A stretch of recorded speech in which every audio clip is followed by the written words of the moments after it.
Good morning or good afternoon or good evening, wherever you are in the world. We're closing in rapidly on the end of Advent of Code 2021, second to last day. It's a Thursday. It's Christmas This Eve. is Advent of Code Eve. It is also a Friday. I hate to break it to you. It's Friday, not Thursday. You're You've right. been you've been on you've been out of work so long that days of the week It's just have true. no I don't meaning. have a lot of obligations at the moment. So, I mean, so what one what is loses track Monday of if you're not time. What waking is up what for is work on time? Monday? Yeah. Why is time and how? I mean, honestly, that sounds like a very wonderful way to experience the week and time. So I'm jealous. in in Nice work. in fairness, like it is a strange time for everybody because it's like Christmas is on a Saturday. Like people who normally get Christmas off are like, it's like having your birthday on Christmas a This little bit. That must be a little bit Oh, dissatisfying. it's so bad this year. And New Year's is a Saturday too, right? Oh It's yeah. brutal. Oh yeah. It didn't even occur to me that New Year's is a week after Christmas, like exactly. And right. Do most people get an observed holiday, or maybe the employers of the world were like, no, it's just this them's the shakes. It's every it's 2 out of every 7 years, right? Oh, it's like a anti-sabbatical. I don't like it. Here's a computer sciencey question for you. Uh, let's say we're not counting leap years. Mhm. How many days of the week does the same calendar day move ahead year over year? So, like, if Christmas is on Saturday this year, when will Mm. Christmas be next year? Not counting the fact Wasn't that, it yeah, wouldn't it be 365 mod 7 to find your yes, offset and yeah, then I think that's it. yeah. No, Oh, it's one. Alfred, It's one day a it's year. exactly I one. just tried out for two. It's Yeah. exactly one, yeah. Plus one Um, for leap year. So that makes sense because I feel like these things do shift one day at a time. yeah, So next year's gonna be Sundays. Also awful. it's gonna be a rough couple of years. Also, pandemic probably won't even be out of it next year. At this point, Oh, don't say that, but you're right. the Greek alphabet is long, my friend. Oh, yeah, it's true. uh, okay, enough with the gallows All right, humor. give Let's us get on number with the problem. 24. Yeah, let's do number 24. Arithmetic logic unit. Oh, fantastic. Magic smoke starts streaking out from the submarine's ALU. Without the ability to perform basic arithmetic and logic functions, the submarine can't produce cool patterns with its Christmas lights. It also can't navigate or run the oxygen system. Don't worry, though. You probably have enough oxygen left to give you enough time to build a new ALU. The ALU is a four-dimensional processing unit. It has integer variables W, X, Y, and Z. These variables all start with the value 0. The ALU also supports 6 instructions. In P, which reads an input value and writes it to variable A, add A, B, Oh, adds the value of A to it's a value little B. assembly It language. is, yeah. This is actually like the nth year in the row where they've made you make a computer. I was just I thinking love to it. myself that like one of the most interesting years was like a couple years ago where every problem built on itself. So like you kept using the same computer over and over again and gave it extra capabilities. That's Um, really and cool. they even wrote a little video game in it, and you had to like Hmm. pause the CPU and like try out different video game states. It's essentially what like you would do with like a game genie or something like that. Um, that was a really fun year. Um, and this year has been a lot more kind of direct and simple. Maybe they got complaints because it was just like, well, did you ever have a computer science class where you had to like build an operating system, and if you just like didn't do project 1 correctly, you were kind of screwed for projects 2 through 10, you know? I mean, I had that class, and I wouldn't know because I did project one correctly. Okay. Yeah, it was a very fun class, but you did there was a lot of building. Like you built your virtual memory system and your page table, and sort of like layered them on top of each other. Uh, yeah, yeah, I could see my that going wrong for my sure. operating system class was terrible. Um, Oh no. it was really bad. We had to implement the operating system in Java, so it was like garbage collected, Hmm. like the threading was somehow built on the system thread, so it wasn't really clear whether like where things were coming from. Like, was it coming from the runtime that you were running the simulated environment in, or were you implementing the threads yourself? Like, it was a really bad class. I didn't even know what a system call was coming out of it. Like, I learned that much later. Holy shit. Yeah. We used a custom kernel called Pebbles, which might have. It's possible this was written by CMU. I'm honestly not sure. It wouldn't be surprising. I'm sure. Yeah, I mean, the spec comes from CMU. Every university seems to have their own. Like, I know Brown has a famous one. I see Microsoft using that. Maybe that's a different one, but oh, I see. Yeah. This is like Pebbles was meant to mimic an x86 kernel at the time, which was great because it was like super relevant. Yeah, we had nachos, and we did the Java port of nachos. Yikes! Which is real dumb. Yeah, and the funny thing is this came out like, when did Java come out? In like 97 or something like that? I took this class in like 2001, so it was like Java was like a pretty new language at the time, and for some reason Berkeley went hard into Java. I don't think you would learn Java in Berkeley now. Like a high level CS program, you probably wouldn't learn Java at this point. It's wild to me. Yeah, we actually our intro programming at CMU was in Java in 2006 or 2005. But then they were like, "Cool, now you're doing C. Like, you got one semester of Java. Yeah. Good luck." I'm just curious, like, what the point of learning Java would be at this point, because like you would, I guess it's employable, but like you would either want to work at the low level or just use Python. You know, like it just like Python's fine. Anyways. I'm trying to get this done in a timely fashion. I keep digressing. I apologize. All right, we have input, add A to the value of B, then store the result in variable A, mul A, div A, mod A, equal A. There's no jump instructions. Okay, cool.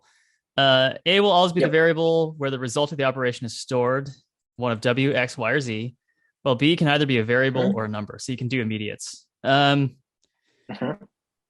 Numbers can be positive or negative, but will always be integers. Program authors should be especially cautious attempting to execute div with b equals 0 or attempting to execute mod with a less than 0 or b less than or equal to 0.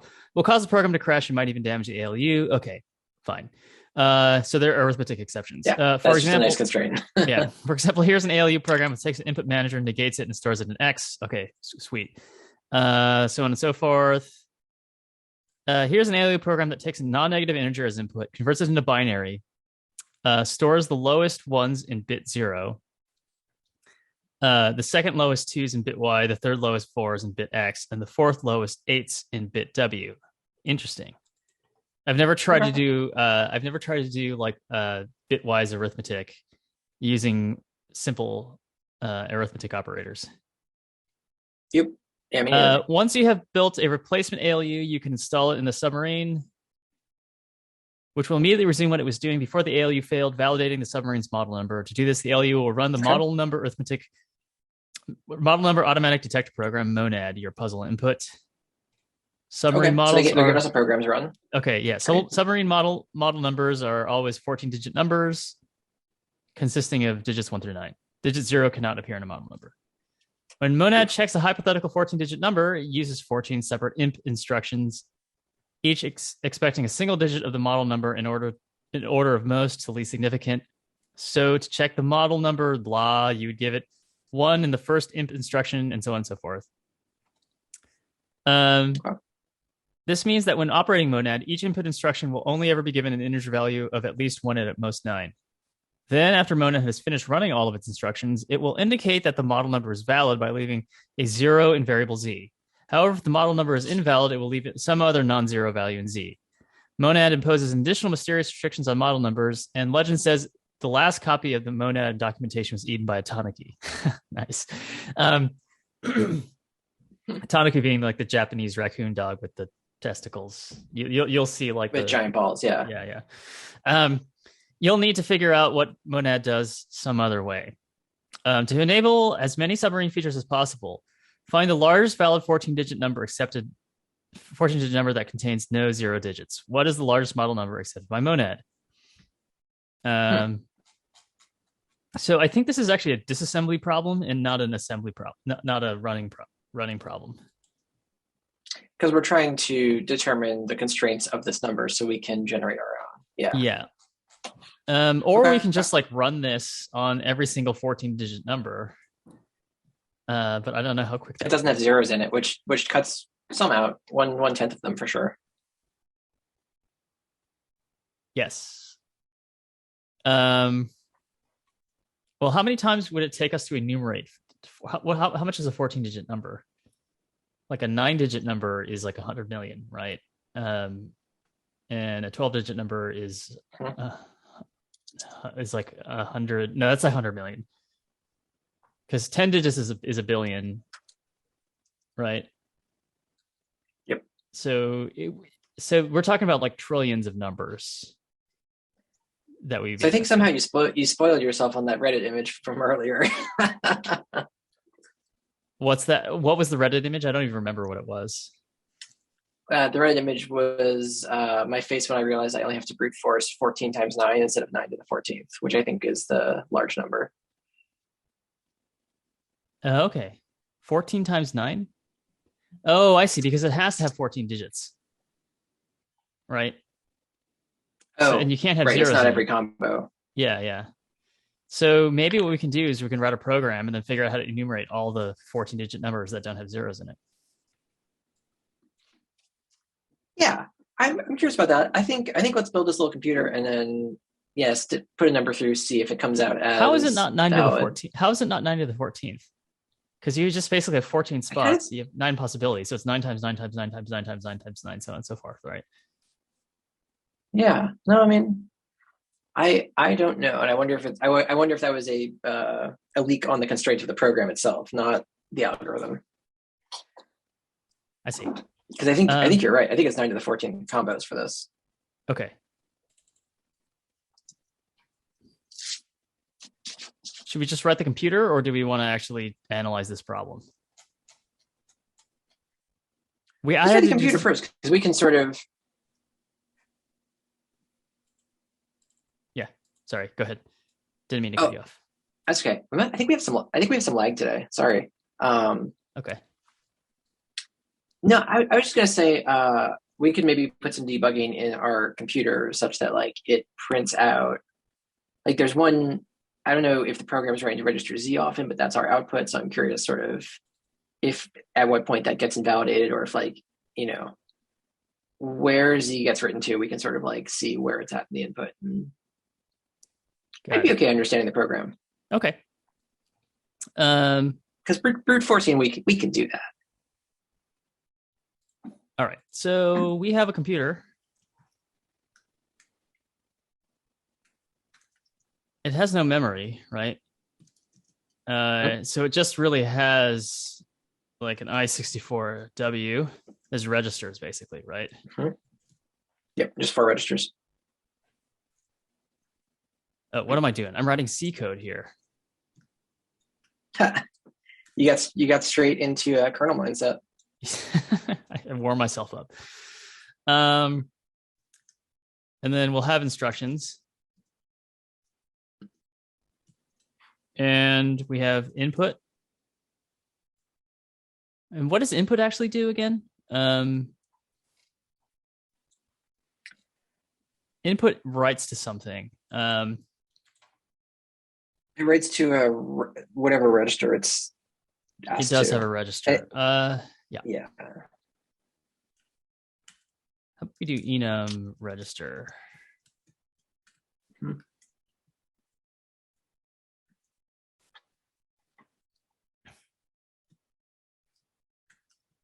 Mm-hmm.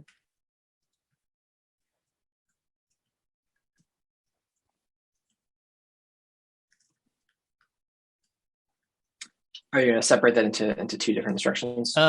We could do it a lot of different ways, but I think I'm going to do it like this for now. Cool. There's multiply, right? Mm-hmm. Is there a subtract? There's no subtract. There's no subtract. Interesting. But they have a division. Nope. Yep.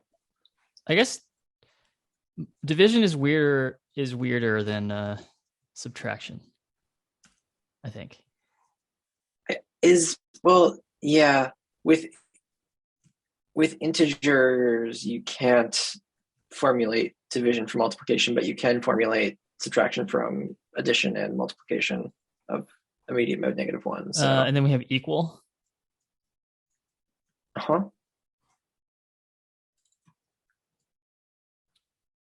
don't know if I'll regret this or not. The other thing we could do is we could make another enum type that is like an operand that is either a register or an immediate. Like we could do enum operand, which is either a register with a register value or an immediate with a I64 value. Do you like that better? Oops. Kind of, yeah. I think that'll be, because really, otherwise, our add function was just going to pull it out of the register and call the immediate version anyway. Yeah. And you need division in there. This is nice. This is the kind of thing that Rust was made to do, like all this kind of modeling. It's wonderful. Let me really quickly do some shit, like cool. Debug, clone, copy.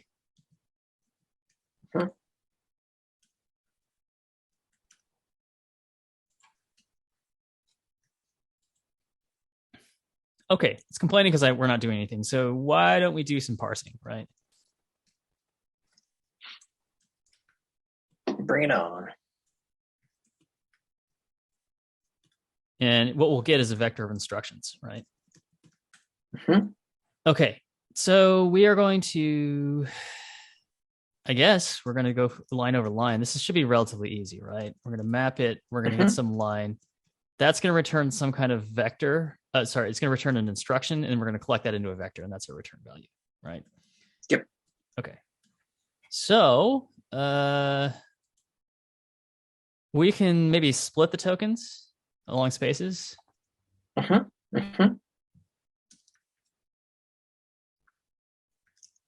Split ASCII whitespace.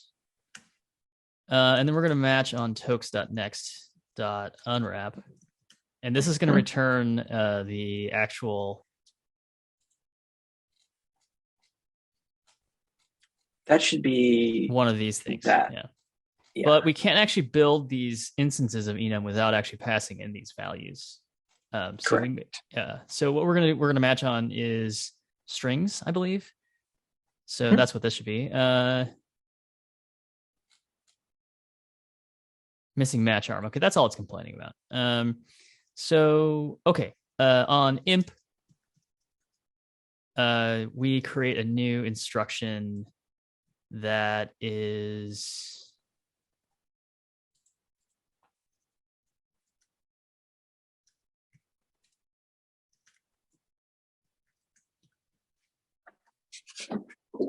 oh yeah, that's handy.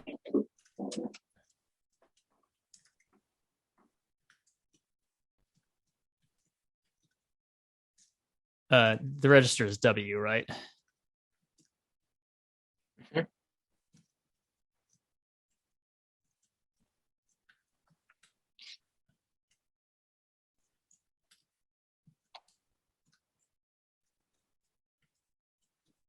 And here we will panic.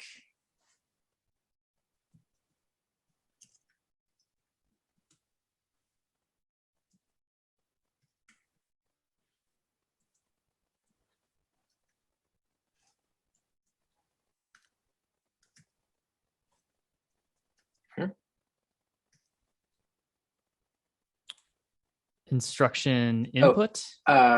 Input, yeah. Yeah. Okay, so this one, the next one is add, right?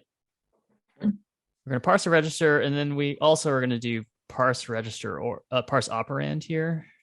Parse operand, yeah.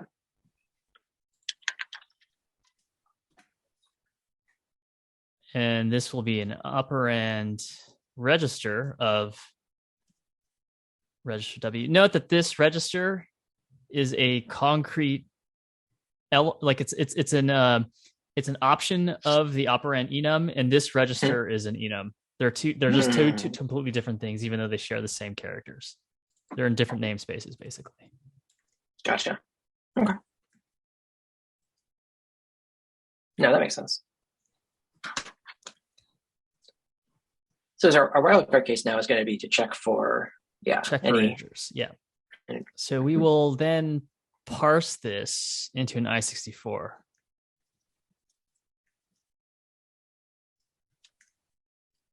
And look at the puzzle input.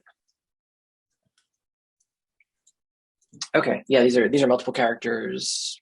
I see a lot of 25s and 26 in my version of the input and negative numbers. Cool. Okay.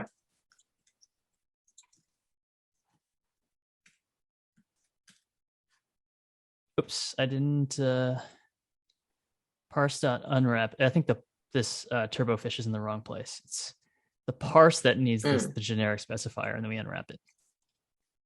Cool. Okay, nice. So for add,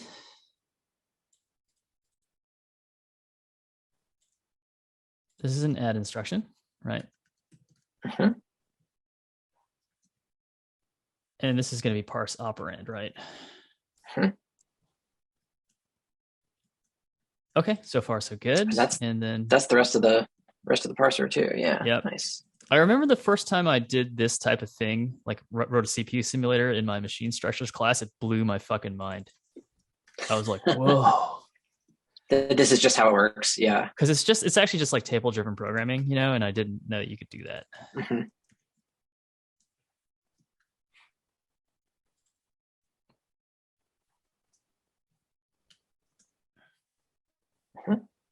Is it EQL? EQL, yeah. Cool. And then we need yeah. Panic at the CPU.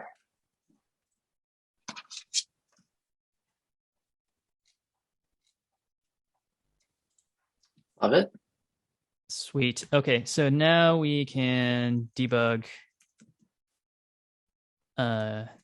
parse of get input. Mm-hmm.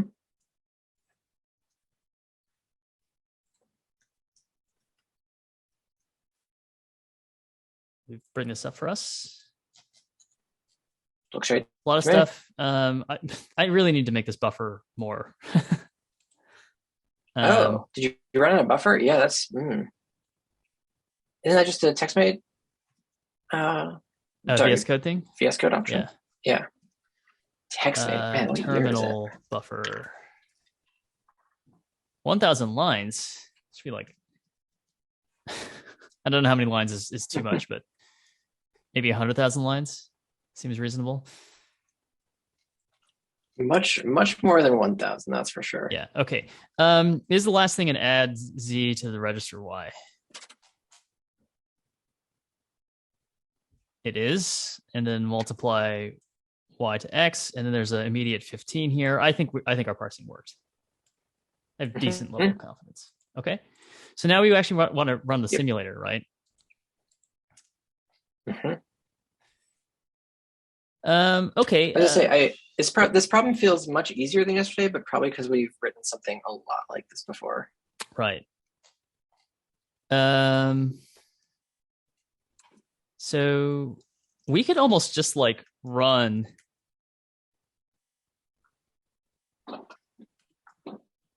an ALU and an instruction.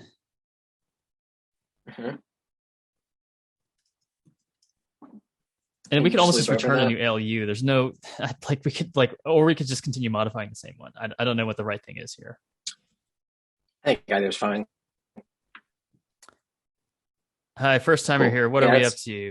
We're doing Advent of Code, day 24. Check out adventofcode.com if you're not familiar. Otherwise, we're working on basically solving a problem with a fictitious CPU, or at least ALU. This is a fun little assembly problem. I love it. What do you think, Adam? Should I just do this, or should I actually make it like a mutable thing? I think just returning a new one seems fine. I like that. Like, this is so simple. There's no external state to work with. Just go to town. Yeah. Okay, cool. So let's do that. Not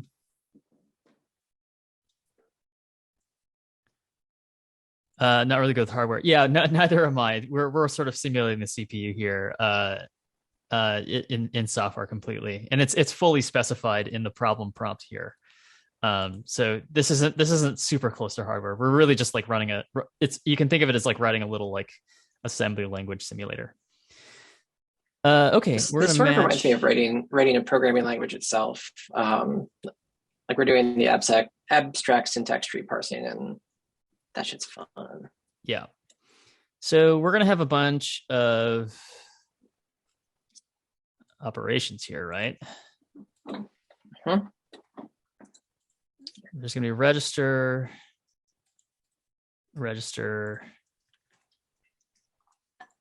and there's gonna be an op.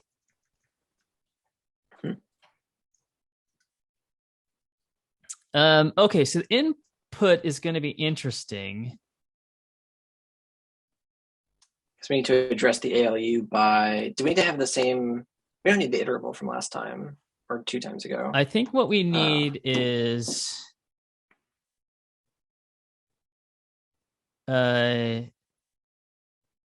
I64, like input I64 in case we need to read it, right? Oh, I see. Yeah. How do And we we can know think of if that it's input as just read? sitting in a buffer. That input is just always going to be there, Mm-hmm. right? It's ambiently available. When we pass it into run and we call input on it, how are we popping it off the stack? Like how do we know outside of this run command that input was consumed? The other thing Do we we could want to do is like the ALU state could be the simulation state, and we could have input as a 9-digit vector, right? I think a vector of I64s. These are just single digits, right? The inputs. But you're right. They're going to be I64s because we're just writing I64s. You're right. And I was then gonna we say can have. it's not clear that they're single digits. That's this problem input. So I don't want to do like strings. I'd rather split the serial number into 14 inputs. Okay. And then we have like a cursor, right? Which is a U Oh, you're not even size. gonna throw it out. Yeah, I love it. Yep. That So input this is getting big enough is that I think 14 for this. Sorry, can you say that one more time? Oh, the input is length 14 for this problem. Oh, it's 14. I'm sorry. Yeah. This is actually big enough that I think I want to start modifying it, right? I think you're right. Jeff, give me 1 second. I'm going to unplug a router over here and try to fix my network lag. So I might cut out for a second. Okay, sounds good.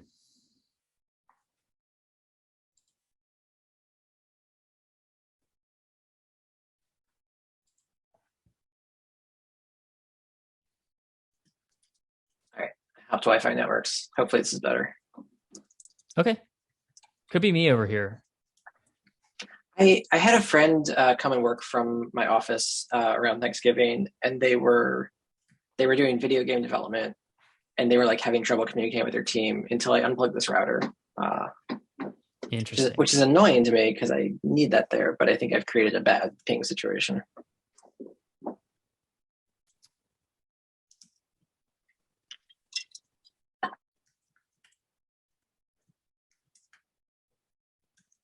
I would be curious to know a little bit more about what's going on with that.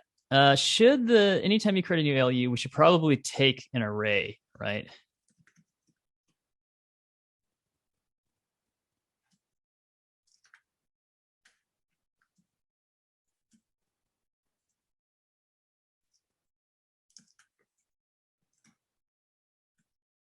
And then we get an instruction. And we can just copy this here.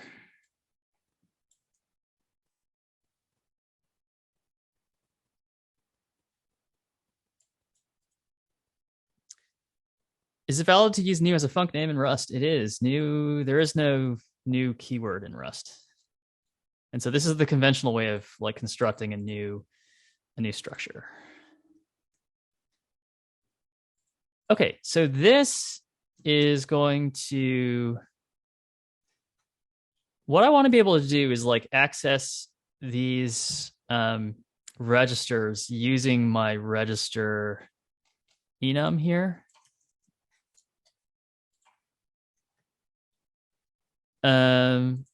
So do I want to do that whole index mute pattern that we did before? Do you remember that, Dom? I think I lost Dom.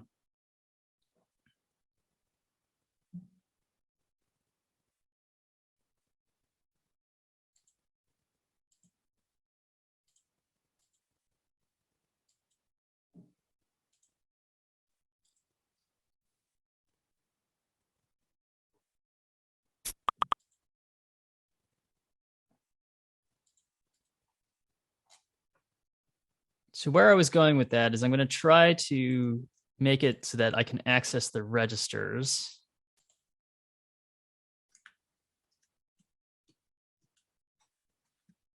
using an index bracket operator.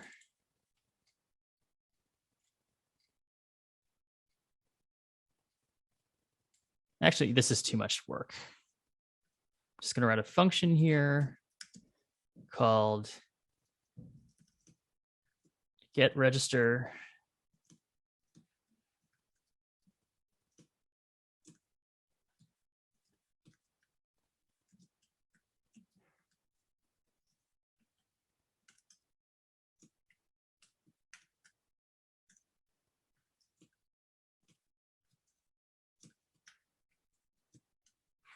Read and write, and we're just going to match on the register value. And if it's this, we'll just return self.w, and then we can copy that. What's up? Hey, how's it going? Yeah, they blew a fuse. Oh my gosh. Okay. Heater, maybe? We discovered in the last couple of days that my office upstairs and the kitchen toaster oven are connected, and toaster oven is the blower of all fuses. Oh, that's so interesting. Do you think you're going to try to correct that? Oh yeah, this is annoying. Yeah. It only happens when I'm running my personal space heater upstairs. So like I've gone one too far. Yeah, I think my microwave and my toaster oven are on the same circuit, so they can't That's a good one. at the Yeah. same time. Yeah, that one's classic, right? Oh yeah, mine aren't. Someone put my microwave on a different circuit, which I very much appreciate. Oh shit! By the way, our faces are a little screwed up. We've actually created a horrible amalgam of like Jeff Dom.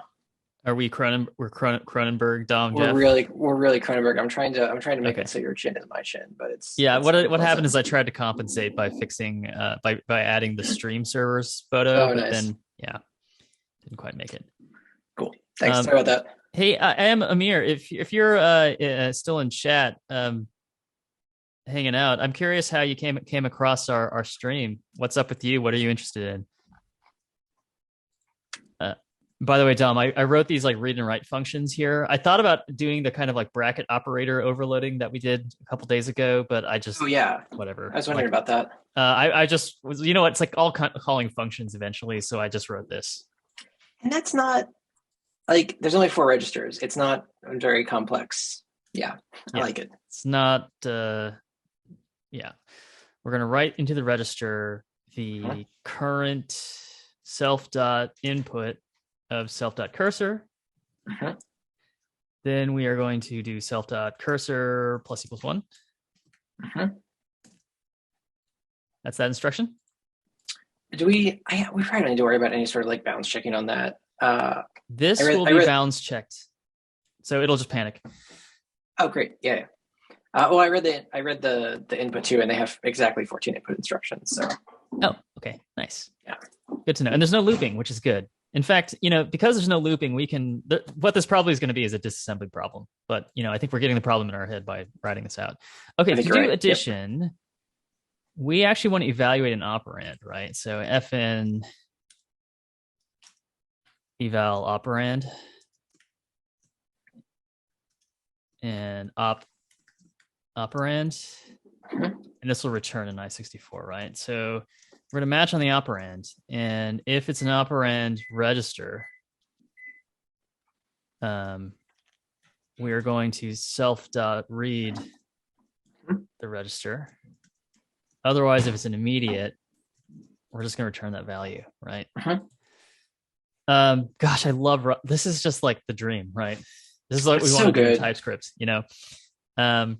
It's so this, good, yeah. So this is going to be just like self.write reg of reg plus of read self.read reg plus self.eval operand op. And the rest of these look really similar, I bet. Yes, they're all going to look very, very similar.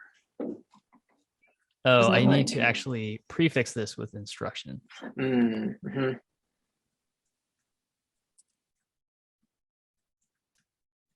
And yes, you're absolutely correct that a lot of these are just going to look exactly the same. In fact, all of them will look exactly the same. Except equal. Equal will be a unique snowflake, right? Multiplication, we'll do times here. Modulo, we will do this. Division, we will do this. I think I want to switch the order of modulo and division. And then equals, do we just write a 1 or 0? Yes. Then store 1 in variable A, otherwise store 0. Okay, yeah. And division, do we have to, they have a very specific integer requirement for that, which I'm not sure if that's our default integer division or not. Oh, interesting. I didn't read that. We should just check. Truncate means round towards the value 0. That is integer 0. That is integer division. Yeah. Cool. Okay, and then the value that we're going to be writing is going to be if self.read reg equals self.eval operand. It's a 1. Else it's a 0. I was going to say JavaScript has made me not trust any integer operations anymore. Oh, yeah, because it's all floats. It's floats all the way down. And I'm just like, I'm dividing 2 integers. What am I going to get? Yeah. Do they have an example here? Example programs? If you check this number, it'll be a 1, right? I think that's right, yeah. And register Z, right?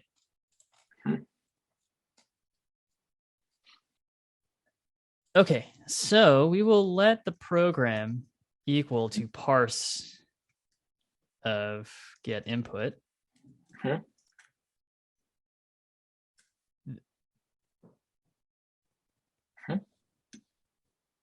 In JS, if you divide by 2 numbers, you get float and expected answer.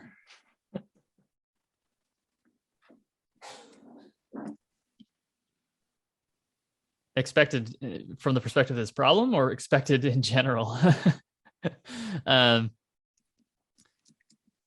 think they are being snarky about JS. Oh, they're being snarky about it. Yeah, that's how I read that little. There is the emoji with the tongue sticking out. Yeah. Yeah. Okay. Let's make an ALU. And then how do we read a 14-digit number? Should I just manually type it in? I think it just that gets compiled into this for us. We're gonna have to write the number generator shortly, so.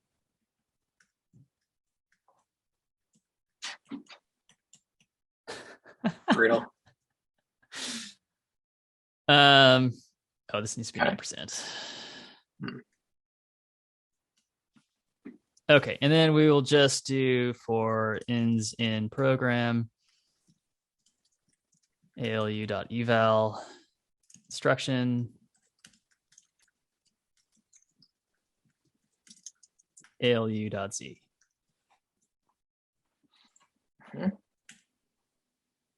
Oh, I have a compiler problem. Eval operand? Eval.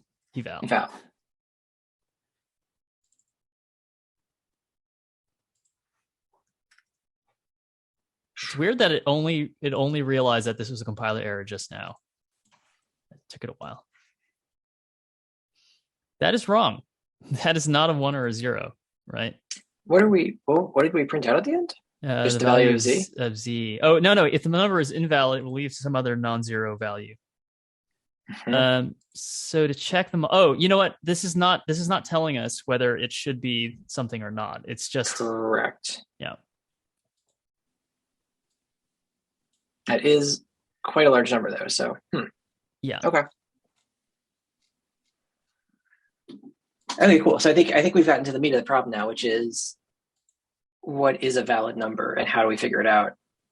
And we could certainly feed all the inputs into this, but Nine I times think 9 times 9 times 9. You think of it, it's like a 14 deep for loop, right? yeah, I don't really want to do that. Do you want to do that? No, it'll Yeah, it'll be pretty slow. yeah, I have to get to lunch with my family, perfect. so That's a good constraint. I think we can yeah, solve this problem just by in a looking better way. looking at this. Yeah, well, I guess I'm wondering how many times does it operate on Z in here? Z seems to be the. Oh, So yeah, what we do could. the registers start out as? Do they start out all at 0? That's a good question. They all start at 0, right? Okay. Um, so what's interesting to me is some of these instructions don't matter, right? Like, why are you multiplying x times Mhm. 0? Is it? Oh shit! Is this the same? Does it repeat the same steps? I noticed that comes after the next input as well. Yeah, let's take a look at that.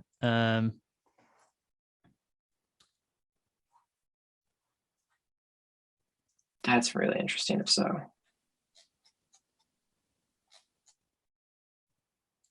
I'm going to save this to a new buffer. okay. I'm going to call it scratch. Hmm. And then how do I open this in the second column?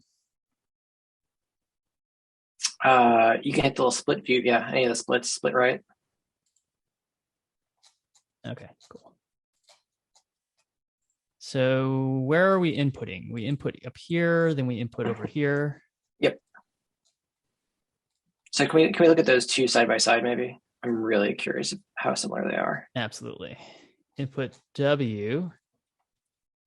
We're always inputting into W, is that right? Uh-huh. That is, We're adding 12. Not quite identical, but really close. Yeah. 25. The 16, 12 and 16, 11 and 16 turn into 12 and 11. Yeah. Okay. I'm going to separate some of these out again.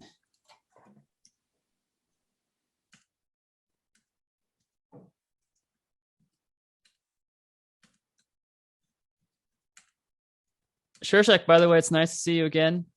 What's up with you on Christmas Eve? Oh yeah, shit, it's Christmas Eve. It feels Christmas Eve morning doesn't feel like quite like Christmas Eve yet. Christmas Eve was always Christmas for my family because we just couldn't hold our wads. You know, we would always open gifts in the evening of Christmas Eve. You get one Christmas Eve gift to tie the. And then tie the kitties over. Christmas morning was always just like pancake breakfast. You know. Oh, that's pretty good. Yeah. What was your best childhood Christmas gift? I was pretty spoiled, so I got a lot of stuff. I think I enjoyed video games the most. That's what I had the most fond memories of, which is appropriate because now I'm a game developer. So, although a pretty cranky one. Shurshak says Merry Christmas to us. Thank you very much. Thank you. And a happy non-denominational holidays to any of our non-Christmas celebrators out there, which basically includes me. Tomorrow's probably way easy. I think that's right. Hopefully, do they always end on an easy one so people can do it on Christmas? At the very least, they end like the second half of day 25 is always a mouse click. You like click on the webpage and you get the last star. Cute. Yeah. Okay, so we're taking a look at the first and second ones again. So I guess it was just like 12. Does this second number just go up? Oh, okay. Let's look at the third. So should we? Okay, so this is the second one. Mm-hmm. The third one is now 12, 25. No, wait, sorry. You're looking at line. You're looking at the same numbers. Okay, one yes, more. I'm sorry. That's okay. It does go up. 13. 12. Okay. 12. So it went. What was the original one? 16. Went to 11. Then 12. Then 12. I wonder if it's gonna, well, that's different. Okay. So there's not,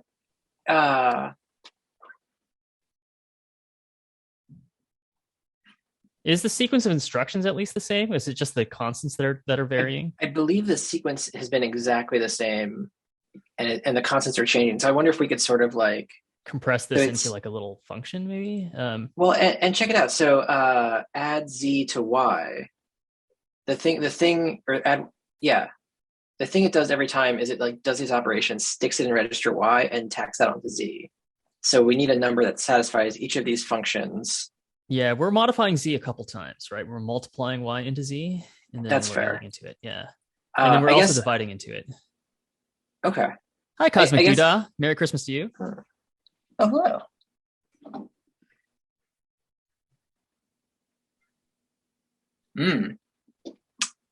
Just for the AOC, describe what is today's problem. I can't understand it. Yeah, it's like a tiny CPU we're building with a bunch of instructions. So you can see we're sort of reading through these right now.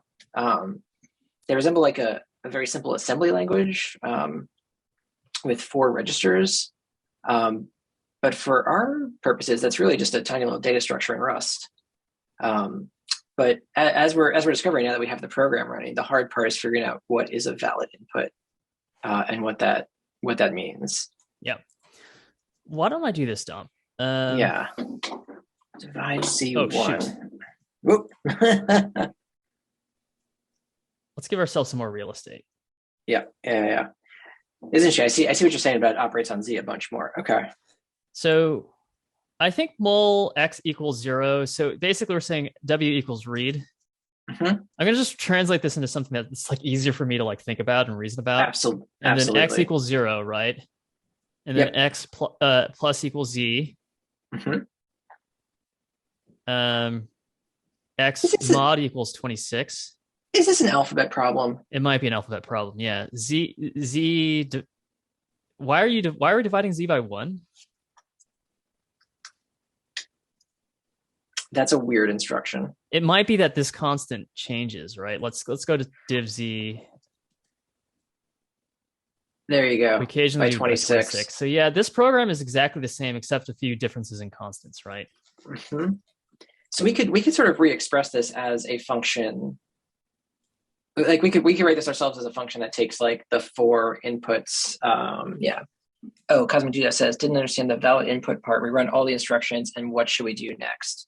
Yeah, so when we ran it through the example input they gave us, the 14-digit serial number in the problem input was not valid. It put like a big number in Z, so they're saying that's not a correct serial number or model number.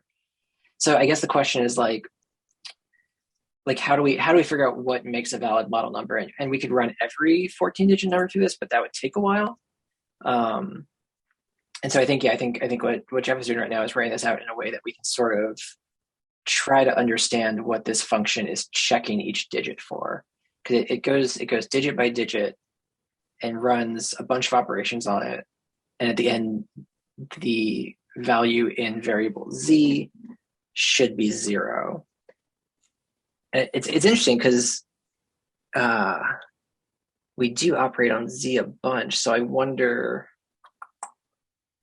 I guess, yeah, Jeff, it's interesting. We divide Z by 1, we multiply Z by Y, and then we add Y to Z. So if Y is satisfiably 0 in each of these two, like that does keep it 0 all the way through.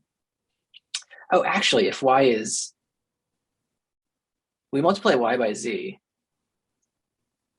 Is that true for the last one too? Because all we need to do is solve the last problem and make Y 0. And then the first 14 digits are 9s. Is that stupid? Can you say that one more time? The 13th line of the program, Z times equals Y. Yeah. If the previous lines set Y to 0, and then lines 14 to 17 are also, if we can find a way to satisfy Y so that it's 0 in those cases, we only need to solve the last digit because we multiply by 0 and then add 0. I don't know if that's true or not, but there's a lot of shit going on in here. That is a hard problem. I like it. This is an interesting one. Yeah. Okay. So let's actually just double check my work really quickly. I don't love that VS Code does not have an identical widget set on my first column as my second column. Do you notice I have this extra piece of that's here? The worst. So it doesn't line up, but I have 18 lines of code here. W. If you save it, it will. Okay. Oh, I see. Yeah. If I save it. Scratch too. Yeah. Okay. That's much better. Although I kind of want to bring them closer because it's hard to read them right now. Yeah. Love it. That's not an improvement in my life. So we're reading x equals 0, right? X plus equals z, x mod equals 26, z divide equals 1. I don't, this constant must change, right? We saw it as divide by 26 in a different case. X plus equals 11. X is equal to whether x is equal to w, which is what we've read, right? And we don't ever use w for anything else, right? W is just the input. I guess we do add w right here. Yeah. And then x equals 0. So this is actually the same. This almost is like this is actually a not, right? X equals x not equals w. Is that right? We know that the input w is never, it's always 1 through 9. Yeah, what I'm saying here is that like x, if you do x equals w, this will turn out to be 1 if it's equal to w or 0 if it's not. And then this is doing x equals 0, which is saying that if it was 0, then it's now getting 1. So I think these two instructions actually combine to be like x equals x not equals to w. That's what I'm saying these two are. Oh, yeah. Right. Cool. I think that's right. Cosmic Duda. So this means something in instruction is incorrect. We need to find about we're not trying to fix the program. We're trying to find the highest input where the program will output a value of 1 in the register Z, and the input is a 14-digit number with no zeros in it. Okay, sorry, Dom. I'm just still checking the work here. Y equals 0. I'm just saying that the times equals 0 is just, you're just trying to set that y to 0, right? Absolutely. Just clearing the register. Y plus equals 25 times equals x plus equals 1 times equals z times equals y equals 0, y plus equals w, y plus equals 16, y times equals x, z times equals y. Oh, z plus equals y, sorry. Does that seem right? And then I just want to see what is different, what's varying in all of these. I'm going to get rid of this thing. This is just a way for us to understand it. Yep. Jeff, I have a hardware realization. Yep. Which is that Merry Christmas is 14 letters long.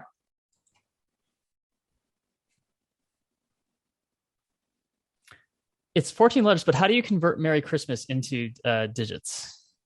Because there's only that would imply that each digit can have a value from 1 through 26. Yeah, and I'm wondering if that's what's happening here with our inputs changing around like that. Okay. I don't know. I'm just like, it really looks like a letter problem. Maybe they're red herring me, but I'm going to try to see which lines of code actually vary.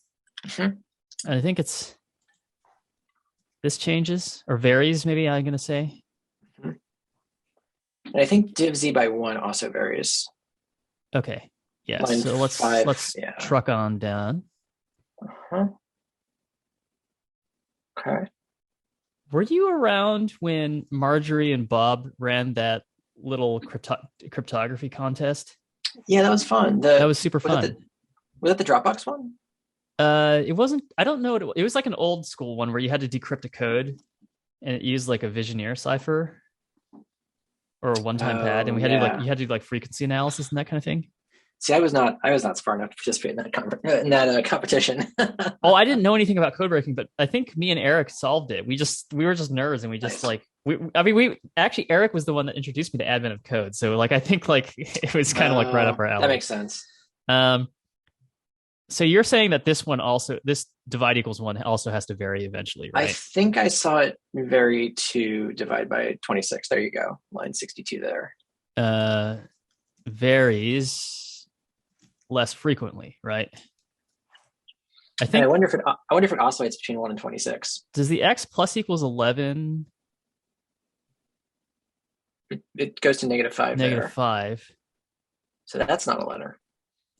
This one is 12. Should I actually write out what the values are for each for these? Maybe. I mean, I'm wondering if we can sort of, if we wanted to, yeah, like we could sort of like turn this into a series of 14 inputs of 3 numbers. Is that Plus equals 11, and then this is 16, right? And this one yep. is 1. And this is like 14 times we're going to have to worry about this, right? That's correct. Yeah. So that's 1 again. 12, This is 12. 11. Mm-hmm.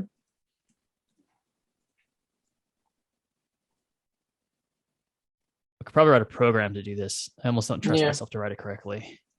1 again. 13 this time. 13. 12. Now we're dividing by 26, right? Minus 5. And 12 again. You see any patterns yet? Is anything coming out? Can you see the matrix? 26. Well, yeah, our second value is negative when it's 26 so far. So I'm curious if that continues. Nope. Interesting. Okay. Pattern broken. Combo breaker. Did you play that game? No, which one was that? It is Killer Instinct. Oh, I did play Killer Instinct. That was fun. Yeah, it's like a really shitty. It's like somebody made this really, really good sort of trenchant observation about the Marvel's Avengers game. Look, I can't the help most it. the most recent one. You do this to yourself. I do it to myself. They saw this and it's like I cannot help but look at this and think of like this is like the porn remake of absolutely Marvel's Avengers, right? It's such a they shouldn't have tried to make it look anything like. They should have just gone in a different direction. Yeah. So Killer Instinct is like the porn remake of any other fighting game, for sure. Oh, that's really true. Yeah, you're right about that. But man, I really loved Killer Instinct. It had amazing graphics. I don't know about this shit. The Super Nintendo version had amazing graphics. Oh, this is like Ultra Edition. Yeah. Well, they remade it. There's like an Xbox One version. Yeah. Is there like an old school Killer Instinct poster here? This is all too hi-fi, right? We want something a little bit. Put SNES in there. That's N64, the key, right? No, SNES. N64? Oh, there is a Killer Instinct 64. I think that's the one I remember. But you're right. It was this. Yes. Like this is like original kind of like let's make a 3D model and then turn them into sprites. There you go. Oh man, I kicked some butt with Riptor. Frankly, Riptor was the best. You were Riptor. Really reminds me. Yeah. This reminds me of Clay Fighter 2, which I think is almost the same art style. Yes. So like photorealism, but not. Yeah, this game was dope, actually. It really was. I love Killer Instinct. Yeah. Okay. I don't remember where I was. Divided by 1. You're on this one, yeah. 115. Yeah. 15 and 11. It's got a 26 minus 16 and 4 this time. Okay. We're pretty sure these are the only 3 values that are varying, right? Okay, so wait, so it is only negative when it's 26. That's interesting. But not always. Now that broke it again. Shit. Okay. That's divide by 1. Oh no, it's 1. Yep. Sorry, never mind. 15 and 9. This is becoming increasingly difficult to. I know you're doing a great job. To keep correlated. 26 minus 7 and 10.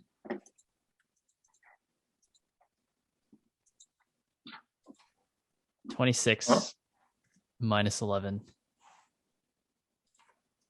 11. 11. Okay, so, my pattern does hold. My pattern does hold.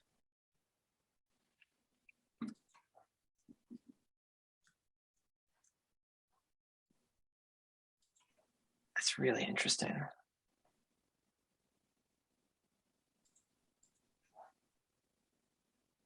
Huh.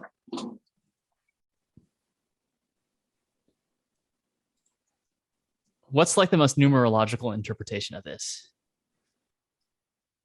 2 and 6 multiplied is 12. 12 plus 1 is 3, which is the Trinity. Oh God. Is that it? I think you did it. You want to make this one bigger? I'm actually going to do this. Cool. I was going to say, can you do me a favor and can we align these based on length and sign? Yeah, in your new file.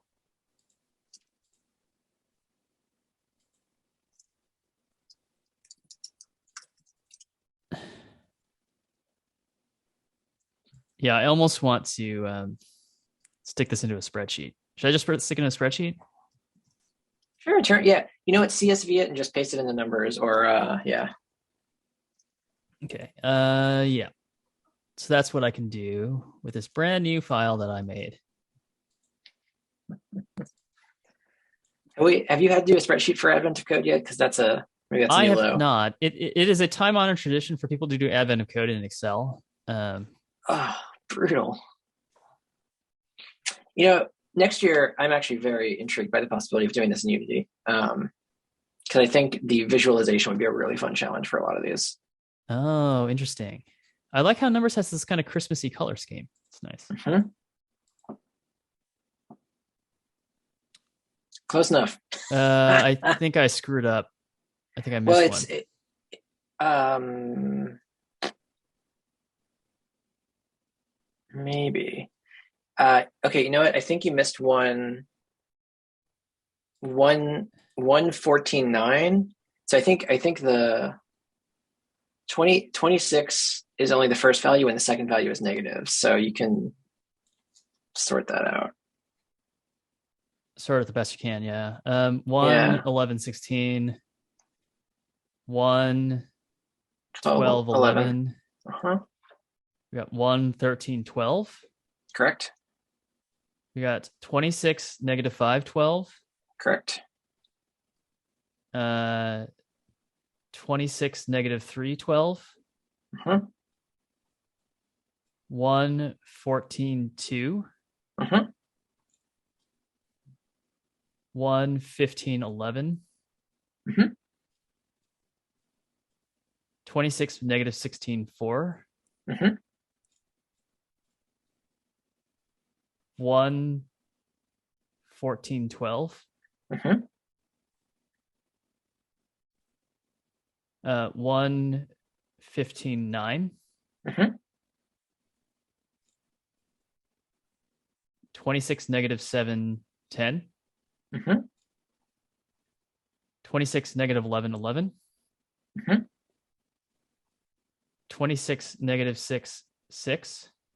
Okay. 26, negative 11, 15.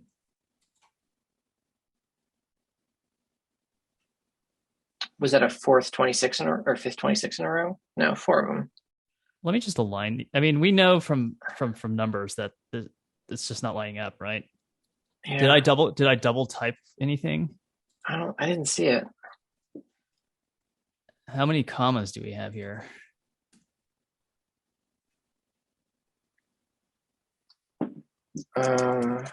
14. 39 is correct because that is 14 times 3 is 42 minus It's 13 3. times 3, right? It's Yeah. So that's the correct number of commas. So what is numbers doing? I don't know. It's gone.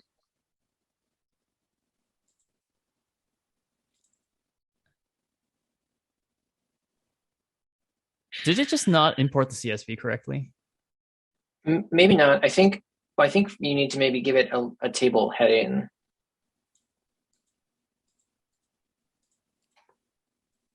A, B, C, D, E, F, G, H, I, J is the 10th. K, L, M, N. Do you have memorized that J is number 10? That's really handy information to keep in your head, actually. Yeah, it's because my first name starts with J, but also it is just... Okay, yeah, it's a good point. It's just handy to know, Mm-hmm. What the hell? It's like interpreting my spaces. Can I not tell it? That's bizarre. I've never seen a... We can delete all spaces, too. All right. That's nonsense, yeah. Fucking A.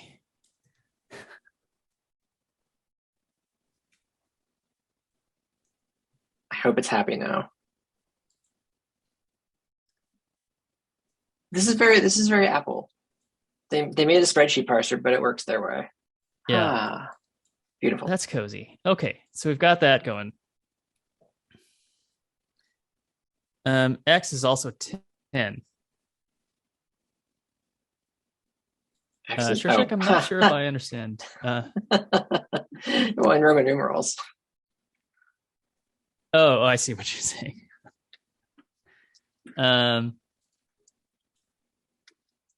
Okay. So your 26 is always negative pattern has been vindicated. Mm-hmm. Sure has. Okay, so now we actually need to know what the program is doing, right? Yeah. Well, and also it's interesting because the values are in a very small range. They're not 0 to 10. They're like 11 to 15 when positive and -3 to -7 when negative. That's interesting. Okay. So we read the first digit in, we set X to 0.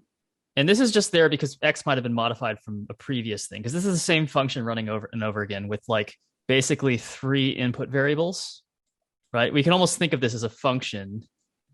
On those, yeah.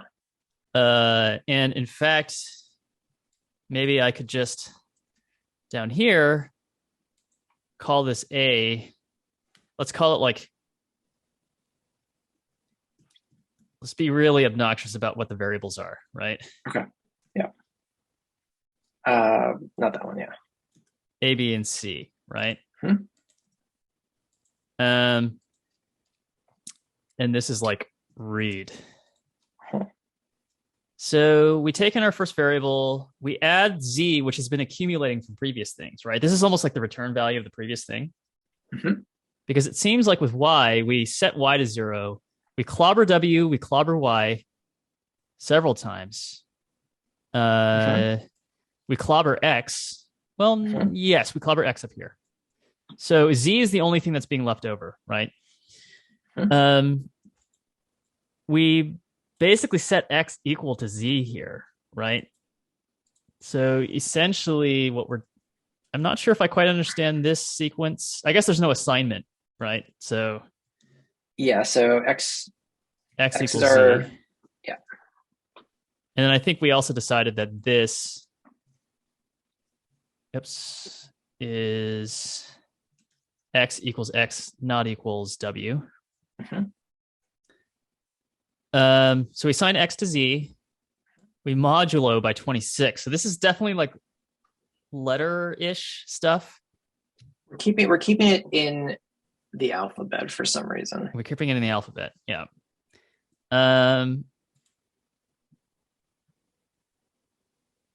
wonder if we can go backwards, like using Z equals 0 and using the last input. You can go backwards, but that still doesn't give you the information of like what is the highest, largest input, because the input space is like some trillion or tens of trillions of inputs. So we're not just trying to solve. It's not that there's one unique input that gives us the right answer. Could be many of them. Okay. I'm wondering too if there's sort of resets along the way. Like there's a lot of places where you could set z back to 0 and then the previous input doesn't matter at all. Like any individual chunk of this function could set it to 0 at the end if it satisfies those conditions correctly. Possibly, yes. X equals z, x mod equals 26, z divide equals something that correlates to which digit we're on, right? And this pattern is 1, 1, 1, 26, 26, 1, 1, 26, 1. There's like nothing that I can really interpret out of this. Well, and so for integer division, what is that doing? Like that is either the same number, or what is 1 over like anything over 26? So actually, divide by 26 always sets it to 0, right? Because our maximum number is 25 in z. Z that you're thinking about x. X. Oh, that's true. That's true. It's not clear that z is ever maxed Z out can at be really 25, high, fair. right? Because if you think about the output of our program, like z ended up being huge. Yeah, that's true. Okay. So this is just basically saying how many alphabets. Well, if we divide by 26, we're basically trying to like say like, well, how many times have we looped over the alphabet, basically? So for some reason, for this digit, we actually care. Can we resort this a little bit? Because I think I like x equals z, x mod 26, x plus equals an alphabet offset. So what if this was the z division there doesn't sort of impact the problem yet? Is that better? Yeah, I was thinking we just take this z divide equal $a and like sort of like lower it because it doesn't affect anything. It's irrelevant. Yeah. Not until line 42 of this file. Yeah. Okay. I want to keep it right here in case there's some like coherence between these two values. Does that make sense? Absolutely. Yeah. I'm trying to drive coherence about x. So I think they're just like competing intentionally confusing algorithm they gave us. Yeah. So what's interesting is like when we do z divided by a and it's 26, when it's 26, this is actually like a div mod. We're doing like z div mod 26. We're assigning the mod to x and the division to z. Oh, yeah. In fact, I think every integer division on the CPU is a div mod, right? Like when you do that, at least as far as I remember from CPUs, like when you do an integer division, it usually splits it up into like the quotient and the remainder, right? I think that's right. Yeah. Okay. But that's only when $a is 26, right?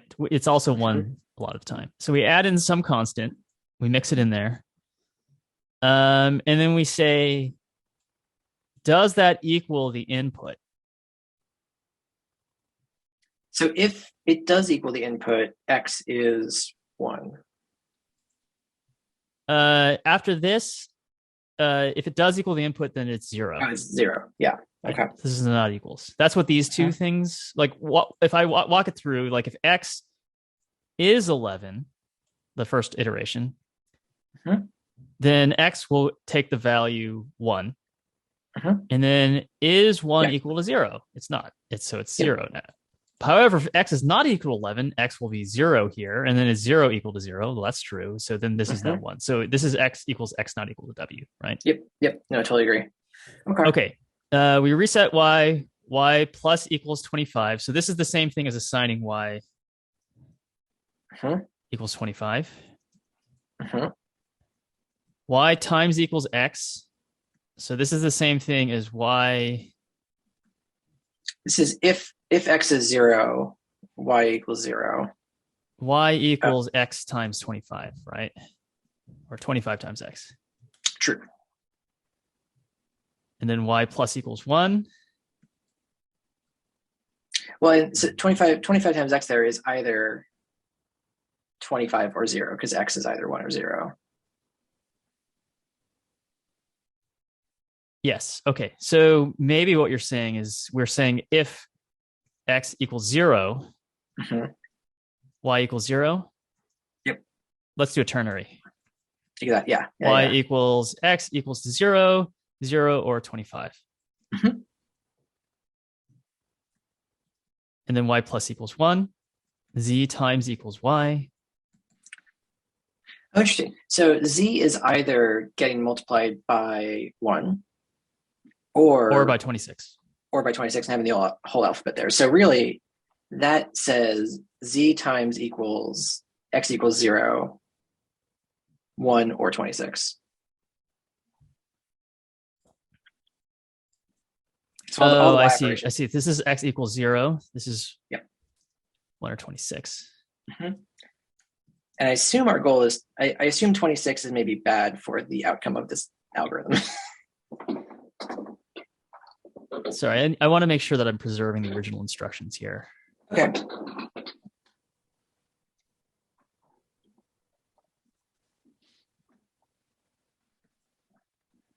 So we were saying that all of these end up being z equals, if x is 0, Mm-hmm. or z times equals Times equals, yeah. 1 or Mm-hmm. 26. 26. So y doesn't really matter here. Basically, it's going to be set to 25. Mm-hmm. We multiply it by x. But x is either 1 or 0, right? Correct.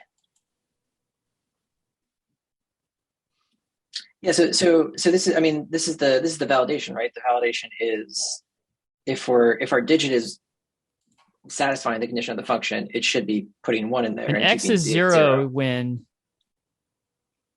x It's equals w, right? Yeah. So we're trying to make, yeah. Is that, Oh, there you go. Yep. did I miss an instruction in there? Let me see. I don't think so.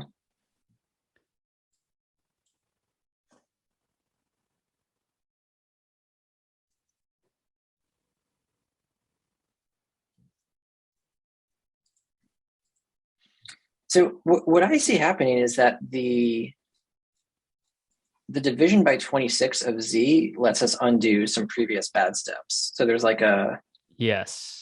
there's some numbers that are allowed to get through that multiply as long as, like, basically we can have, what do we have? We have seven ones and 7 26s. Oh, okay. Just making sure I didn't miss an instruction here in the comments. I'm commenting out the original disassembly here. Yep.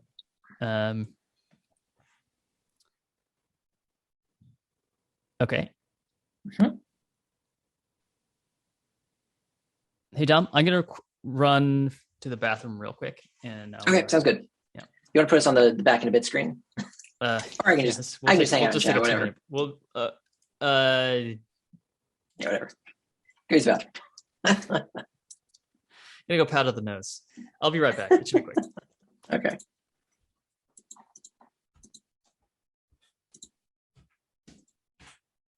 I could have requested a remote control and kept typing, but my bad.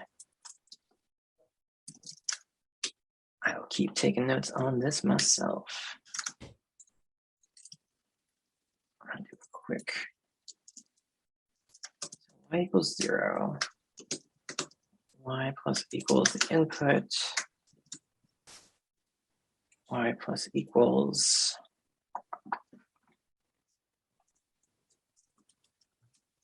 constant, and then y times equals 0 or 1.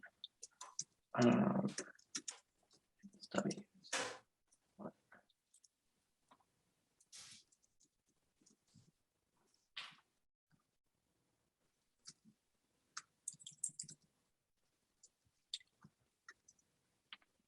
Equals y. Okay, so this is saying input plus constant times. Okay.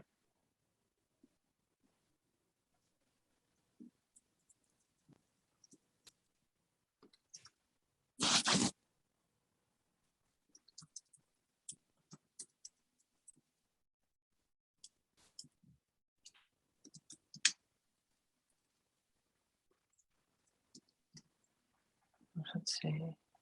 Input was constant. Okay, so if x is equal to the input, I think this cancels it out.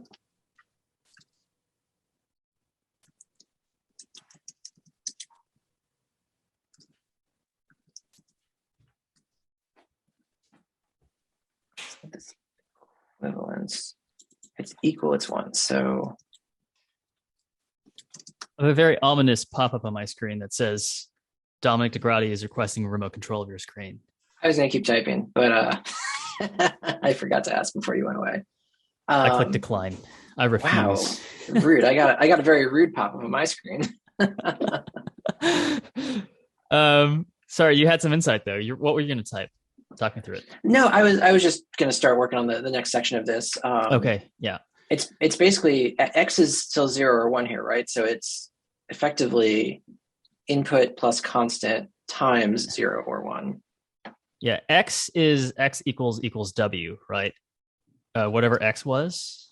That's x is equal to x not equal to w.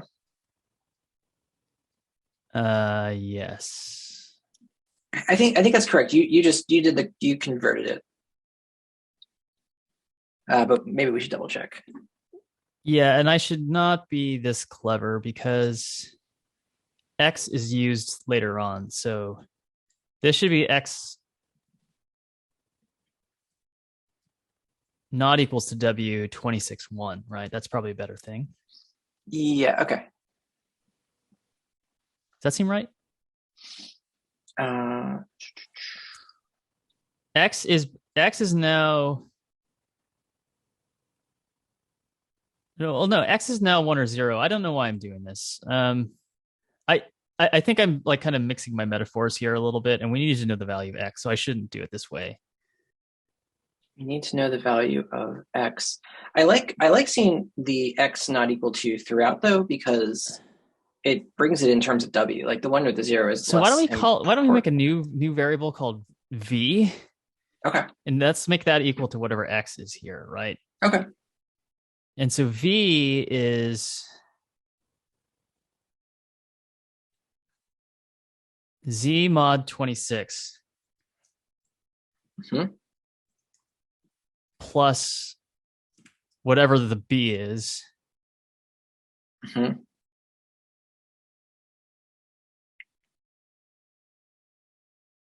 Equals W, not equals W.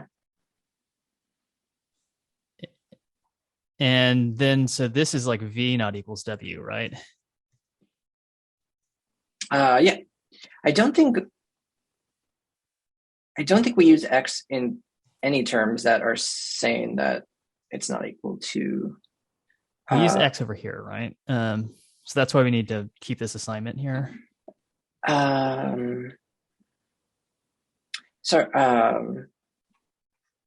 That should be V. Yeah. Okay. Yeah. Okay, cool. And then on line 46, you could put X back in there if you want. I mean, it's just X. If X is truthy, it's 26. If it's falsy, it's 1. Okay. Yes. Mm-hmm. Okay. And then Y equals 0, Y plus equals W. That was the input, right? Yeah. So this is another one, which is a ternary on X. So if X is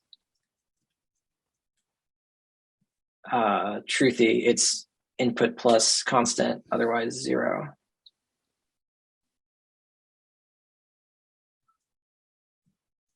Got it. So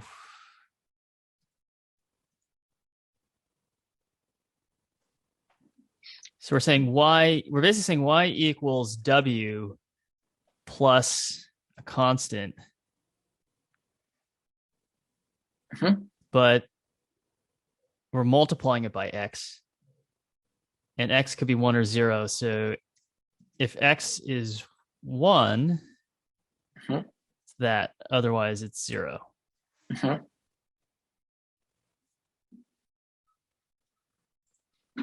Yep.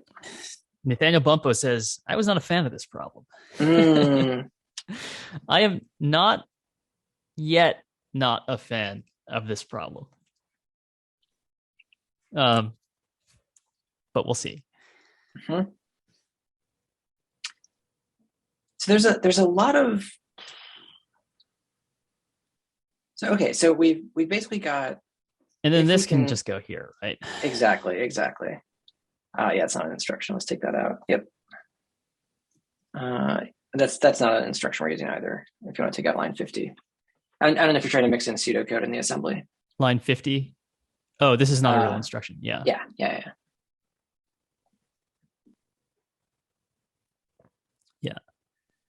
How many lines of like Jeff assembly do we have in here? We have 18 lines. Do I have 18 commented things out? I have 4 here, 9 here. I'm just doing a quick parity check. Sure. 9, absolutely. 11, 12, 13, 14, 15, 16, 17. I seem to be missing one. Did you count the last line as one? Because I think you just overwrote z plus equals y. Yeah. Okay, cool.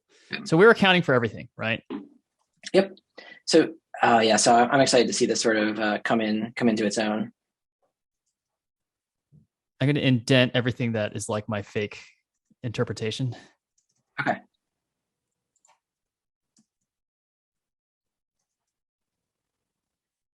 You can brute force a solution to this.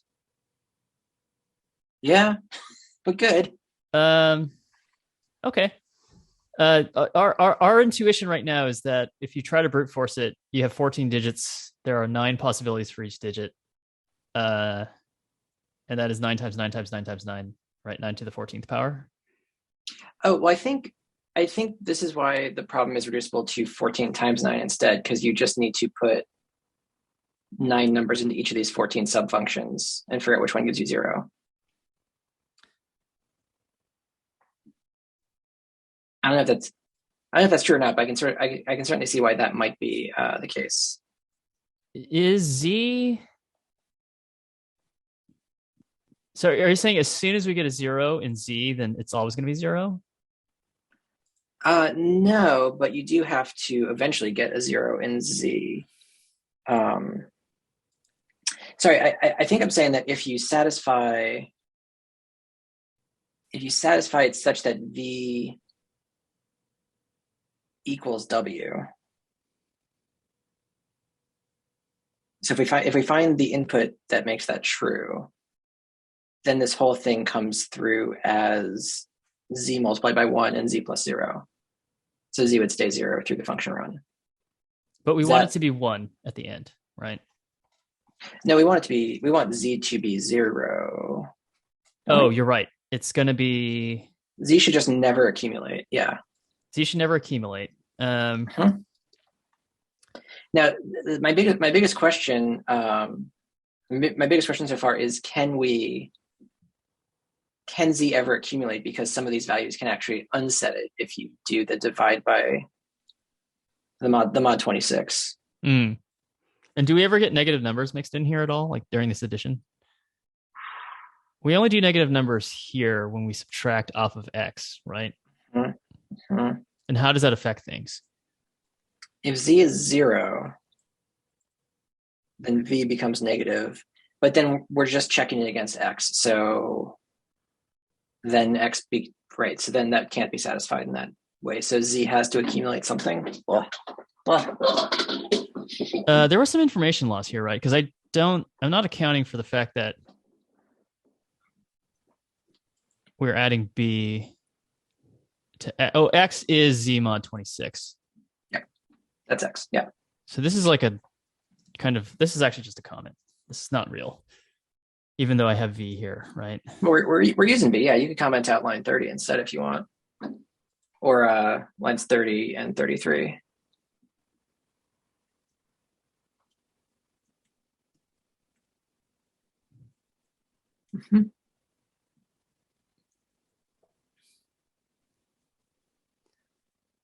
Interesting. Okay. All right. So I need to get in my head like how we're accumulating here. So Is it just that we want X to be, yeah, C is always some positive non-zero integer. W is always going to be some positive non-zero integer. So we want X to be false all the time, right? Mhm. If we want X to be false, that means that whatever we input has to equal V, right? Yeah. But so hear me out on this. Yep. For the negative numbers, we can't have negative input. It's only 1 through 9. So Z mod 26 plus that negative number needs to be positive for that to be true. Does that make sense? Yeah, it does. So V needs to be positive if it's ever going to equal the input, right? Yeah. But we do occasionally divide Z by 26 again. So I think we get to like, I guess it grows and shrinks. This is a really tough algorithm. I wonder if it is easier to solve this for Is this individual Z inputs. divided by $A and I could just comment this out? Yeah. Modulo 26 plus B. Huh.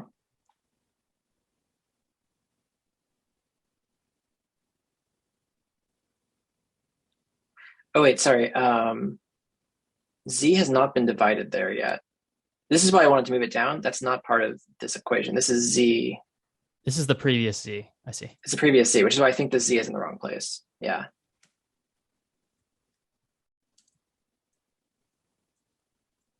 This is the sort of accumulated Z, right? Uh-huh. Yep. Okay. Okay. Yeah, that makes more sense. Yeah, I think that's a red herring that moves all the way down to like our first Z assignment. Yeah. Huh. If we want Z to be 0, it shouldn't matter what we're actually dividing it by, right? Yeah. And because like this addition can never subtract off of Z, right? Like we decided that this can never be negative, right? No, because it's just input plus a positive number. Yeah. Yeah. Yeah. Okay. Yeah.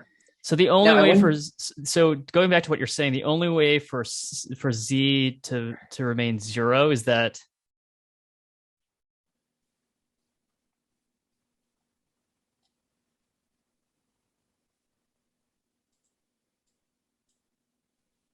this doesn't matter. This doesn't matter. It's really just this that this is the only thing that will ever make it non-zero, right? The root cause of it being non-zero is we add some value to it. Because every other time that we write to it, we're either dividing or we're multiplying, right? Yeah. Though, if we're adding that value to it, we are multiplying by 26. If we're doing this.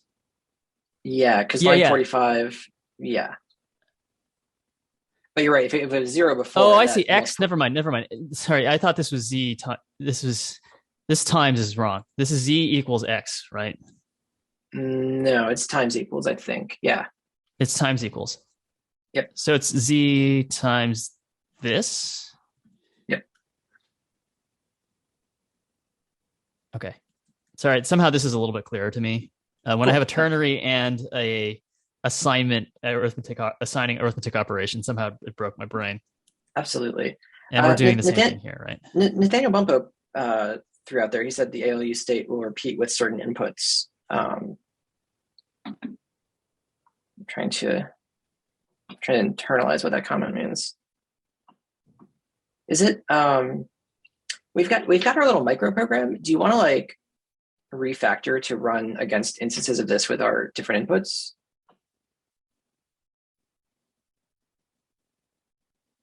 Is that helpful? I wonder if step 2 is going to be like a different program to disassemble, basically.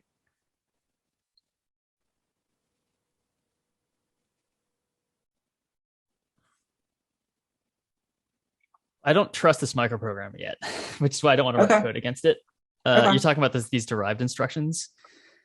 Yeah. For example, the sequence starting with 999998 will always fail. Yeah, that makes sense.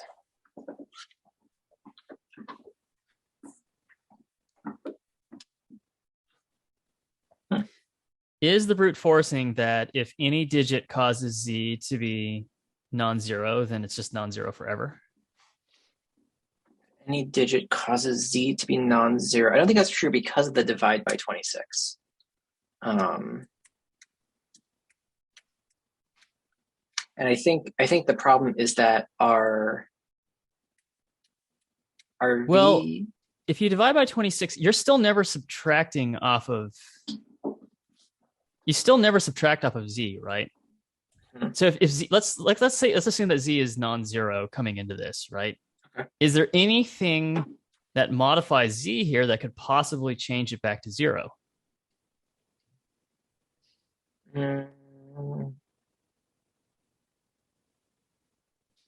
Oh, that is a good point. Now, once it's greater than zero, you're stuck with that, aren't you?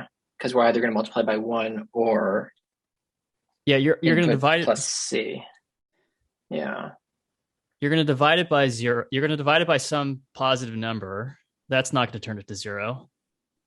You're going to multiply it by either 26 or 1. That's definitely not going to make it zero. Well, wait, integer dividing anything smaller than 26 is going to be 0.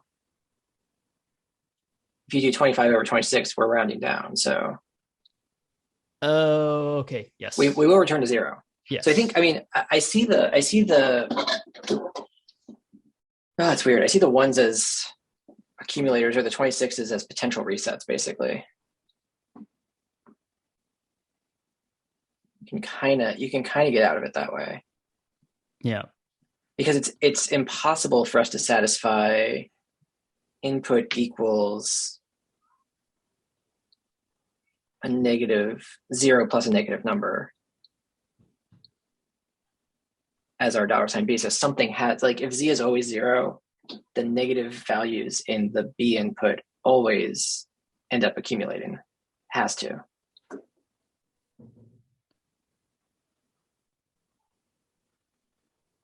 Does that make sense? I think because we can't have z go 0 throughout, because z mod 26 plus -5 is -5, and then x not equal, like, no input will be equal to -5, and then we will be in the multiply by 26 and then add the constant branch. Got it. Okay. Yeah. So I'm back at square one. I don't have okay. a super clear analysis of this. So I think I believe what's being said in chat. I'm just not convinced of it, right?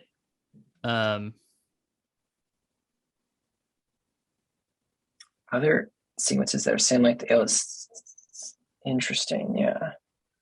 You can ignore checking further since the possible combinations of numbers afterwards have already been checked. Huh. Very interesting. Okay. Like, what's being said in chat is that if you have a particular prefix,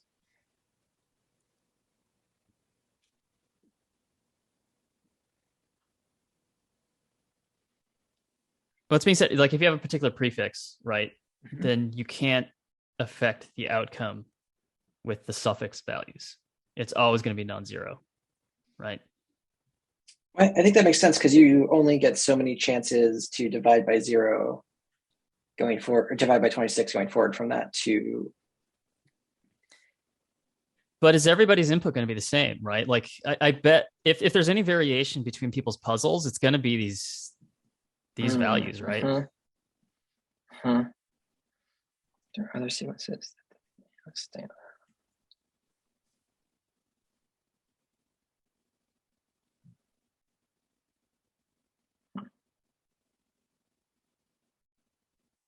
Interesting. I think. Like, it seems like the positions of these 26s is significant, right? Yeah. I mean, we can check this against my puzzle input too. Yeah.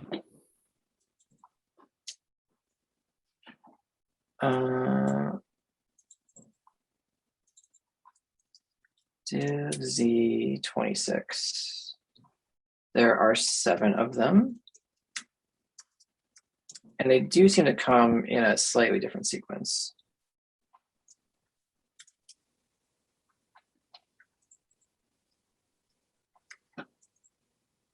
Yeah, I have four ones in a row. I have like 7 ones in a row. All my div 26s are grouped at the end with one in the middle. Okay, interesting. So yeah, so these numbers are definitely changing. Okay. They might all have to end on div 26. Potentially. Yeah. But you said all of yours is 26 at the end? It's the same number of 26s. It's the end of mine is 6 26s. Oh, one, I see. and then another 26. But like they're grouped very differently. Yeah. Okay. Yeah. Where's my CSV? I'm gonna do something real quick. Yeah, totally. Brilliant. To know. Oh, I don't want spaces. Oh, interesting. Okay, I see what he's saying. I absolutely agree with that.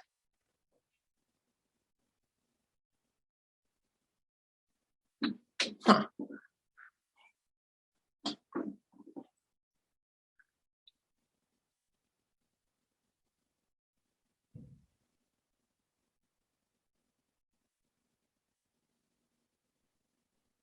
That's so interesting.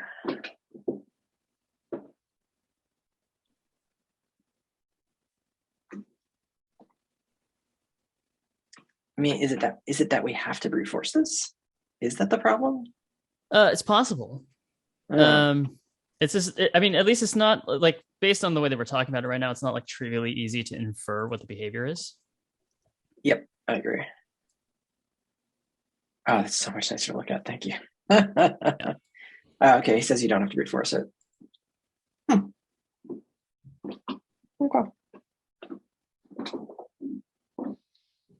I wonder what part 2 looks like.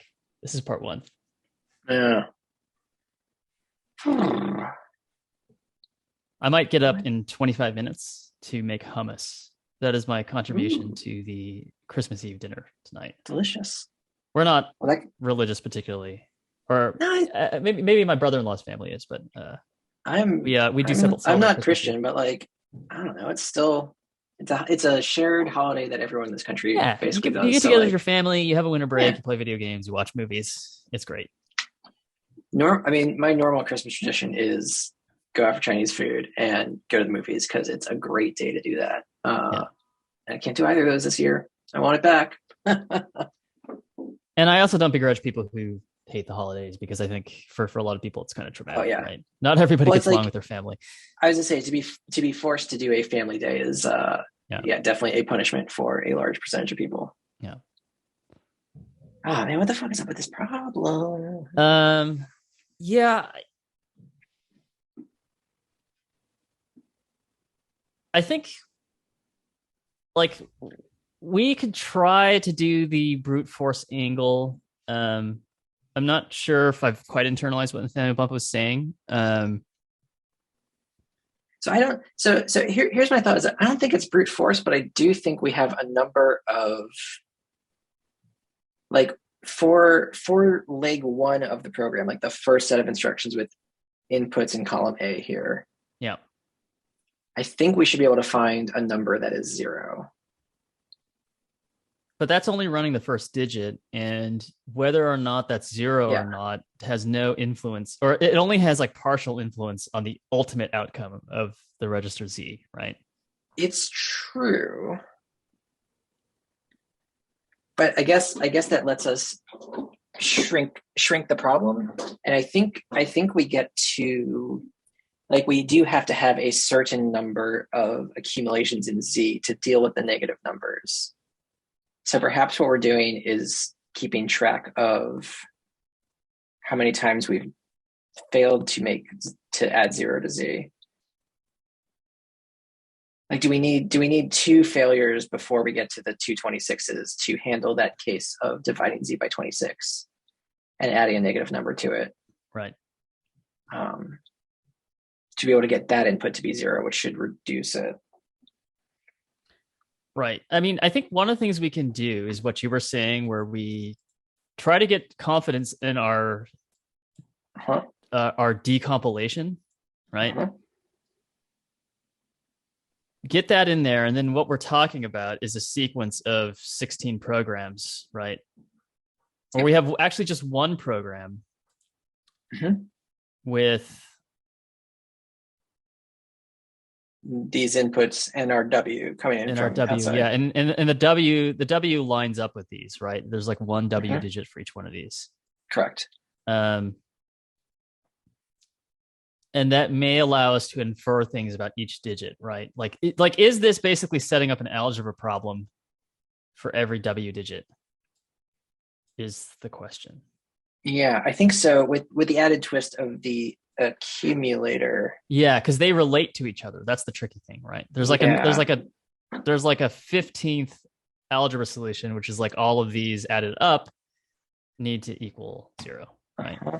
So assuming, let's like hypothetically say the first three sequences, we find a number that satisfies 0 for that. Like we have the input 0 to 9, that is Z by step C is still 0.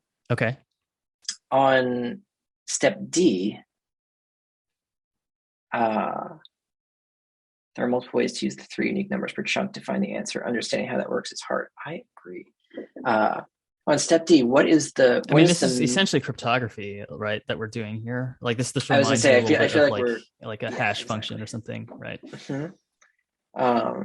This is like some probably very insecure HMAC or whatever that. Yeah. Yes, or CRC function, something like that. Like they all look like this. And I actually was reminded of like a lock somehow, like. So maybe that intuition was just leading me to what we're talking about right now, right? Yeah. So what is the minimum that we can put into D, assuming it comes through as a failure? Oh, that's a good call, thank you. Go larger. Shit, I got real estate. I don't got time, but I got space. Although I can't make this any bigger. You can close the format tab on the right if you just click the word format. Yeah, get out of my face, format tab. Who needs you? Okay. Great. This is she can't go any bigger. This is it. Lovely. So sorry. Can we look at the pseudocode for our algorithm, assuming that we're going down a failure case where Z starts at 0? Okay. Z starts at 0. So Z. And which digit are we on right now? We're on -5, the fourth one. Okay. So V immediately becomes -5 because we've been successful in like satisfying the 0 throughout. Yep. Z divided by 26 is still 0, but X is not equal to our input. So we go through the negative path here, which is we take 0 times 26. Yes. And then we add our input plus our constant. So I was going to posit that as long as our input plus the constant here is under 26, we're going to divide by 26 again before we get here, and Z will be 0 again for these numbers. As long as we divide by 26 in the next round, right? Because it could be that the next round is a 1 and we accumulate onto Z again. We accumulate onto Z again. That's correct. Yeah. Okay.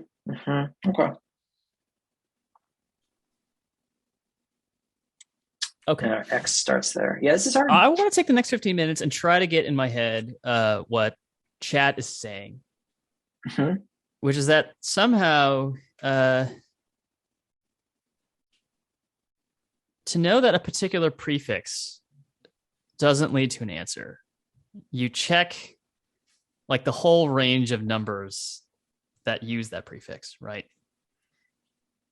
Now, if you find another prefix that generates this exact same ALU state as that previous prefix, and it also has the same number of trailing digits, then you're good. Right? So how do you know how long of a prefix to check, right?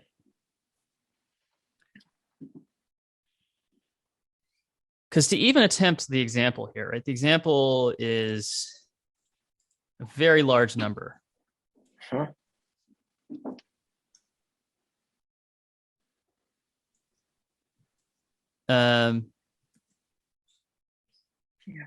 This is already what? Nathaniel Bumpo says depth first search. Yeah. Yeah. Again, I believe them, but like it's not immediate to me how I connect that to the rest of this, right? I don't even know. Like if you say depth first search, what's the tree, right?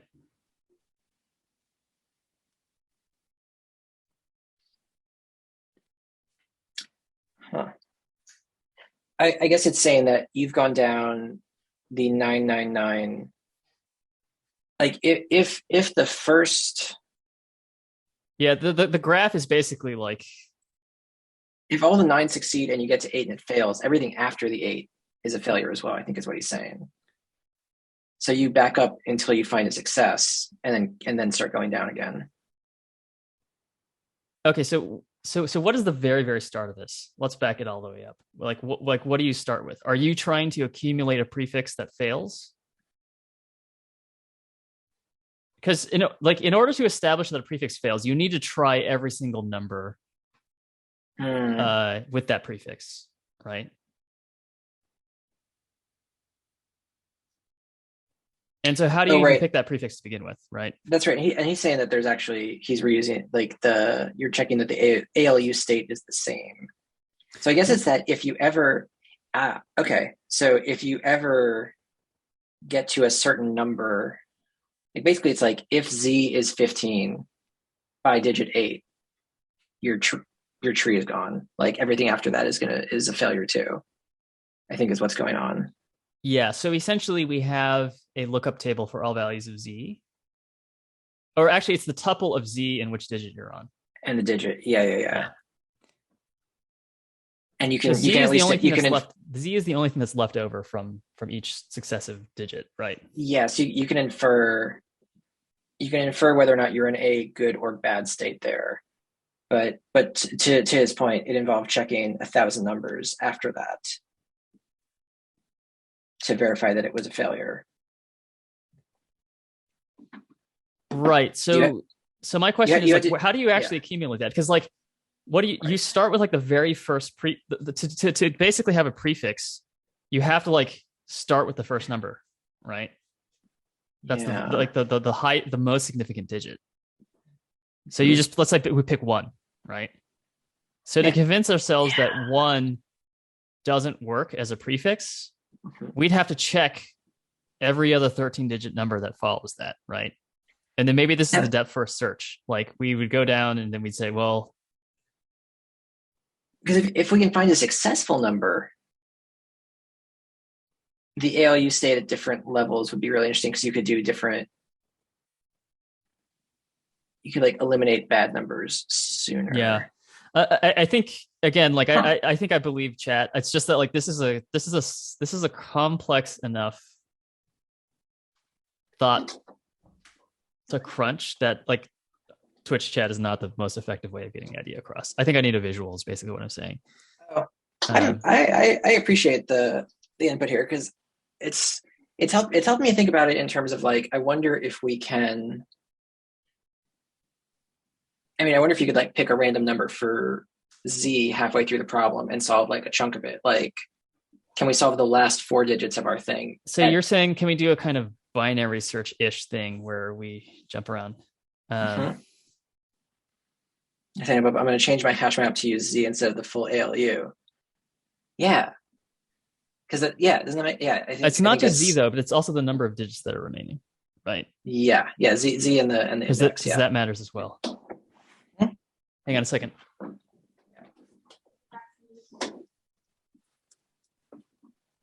Just had to say bye to Bunny. She's taken off for work. She's working in the morning.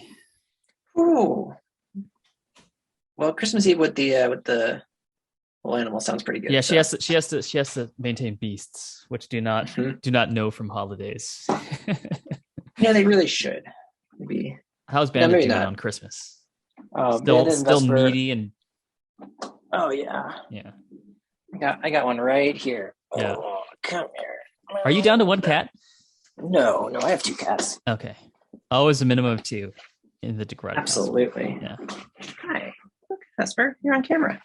Good baby. Did you say Casper? That's your other Vesper. Vesper. Okay.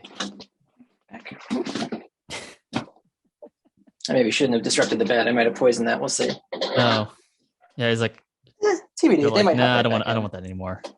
I'll put a treat in there later. Okay.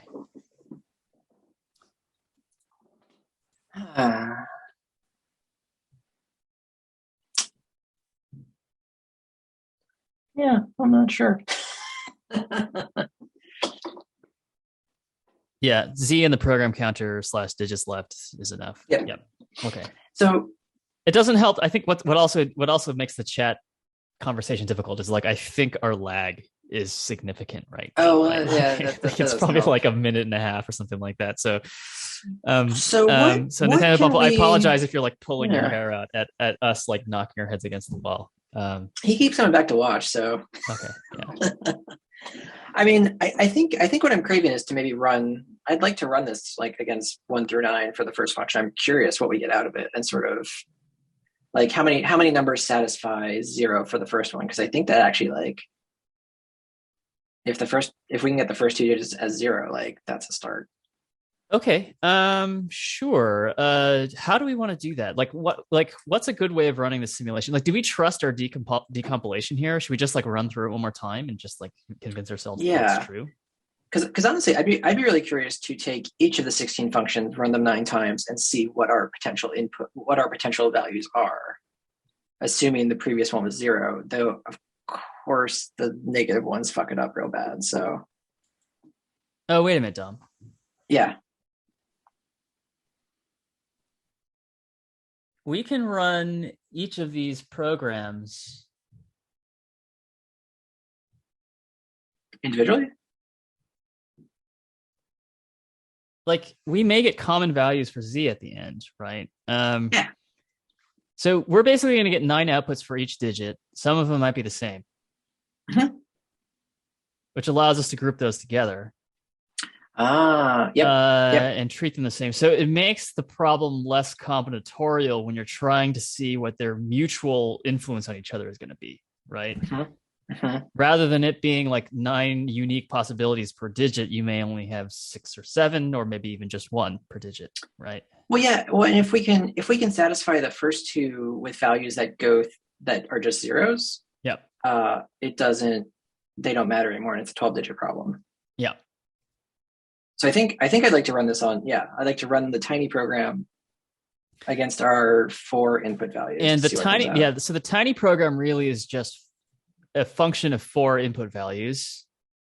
It's the digit that you choose from 5 Z as well. Oh shit! Never mind. Well, let's treat Z. I mean, let's assume Z is 0. Like we've somehow gotten there.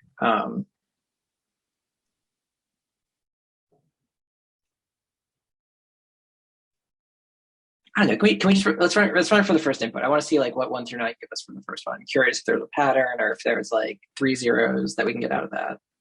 Yeah. Okay. So let's take a look at the decompile real quick. Cool. So W equals read. That's pretty uncontroversial. The next thing we do is we create this value V, which equals Z mod 26 plus our second thing here. It's because we set X equal to 0. We mod that by we set X equal to Z, basically. We mod Z by 26. Oh, but we also assign to Z here. No, we don't assign to Z. Nope. No. Z remains the same. It's a red herring, yeah. And then we actually have to write X into here, right? So, and does modifying X matter? We do actually use X here, but X is really just used in this. Yeah, I was going to say you wrote into X on line 38, and that is X for the run of the program. Yeah. Right. And then you were saying that this Z modification doesn't really matter until all the way. Yeah, it goes down to line 45. Yep.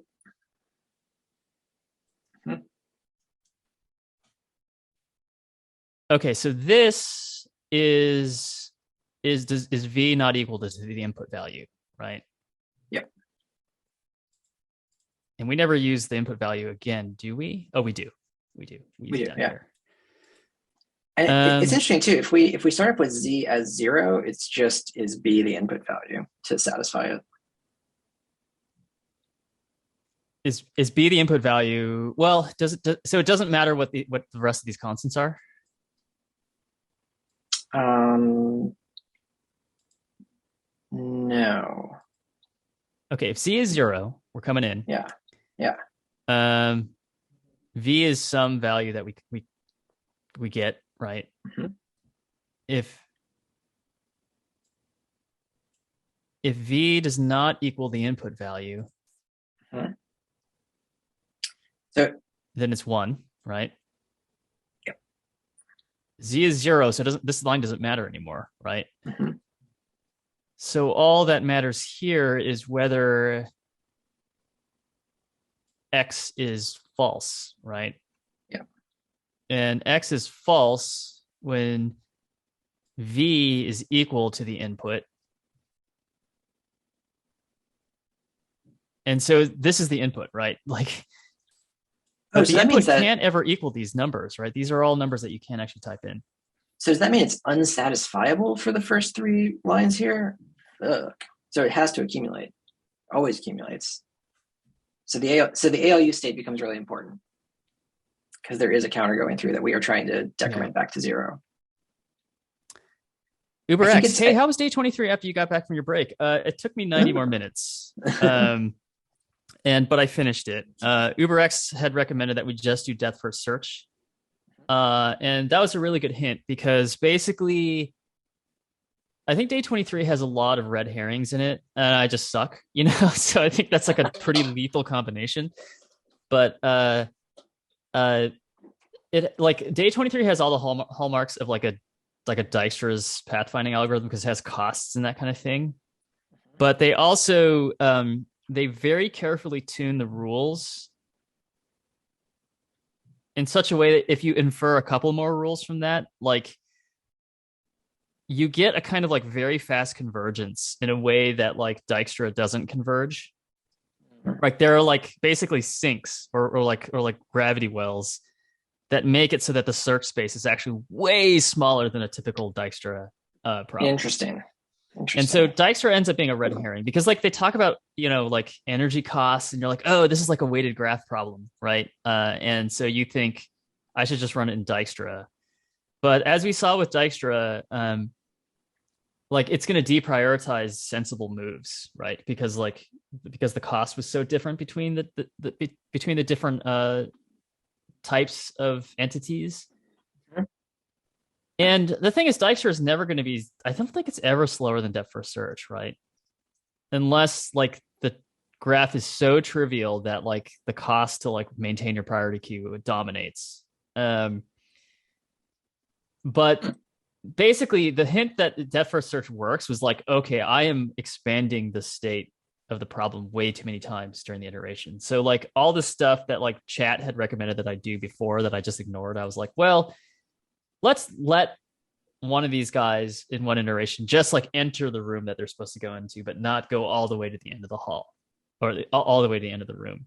And it turns out that that's pointless because like if you make that a possibility, they can exit again in like a subsequent thing. So you basically need to like get your guys where they need to go and never allow them to move away from them again. And that's why I'm saying there's sinks in the problem. There should be outcomes where you're not trying to expand the search space past that point. And Gotcha. your prioritization and creating new options for the search space should be just get those motherfuckers into where they're supposed to go, right? And then once I did that, and then I had to like actually just tune the whole like there's like a pathfinding problem inside the pathfinding problem because you have to like make sure that like you actually correctly calculate a path from one room to the next, and that basically requires 3 linear moves. And while I originally wrote that, I wrote it wrong, and so there's all kinds of like there are like just like a billion opportunities for little bugs. But I did it because I did it in 90 minutes last night off chat, and I didn't have the pressure of people watching me. That's part of the charm of this, though. It is. There's the risk and the pressure. reward because I think getting suggestions is really good because like otherwise you get like down a cul-de-sac which you would never recover from. Yeah. But then I personally get nervous when I code live, even though I've been doing it for 20 days straight. Fair. Okay. Okay, cool. So I'm seeing a pattern here. Okay.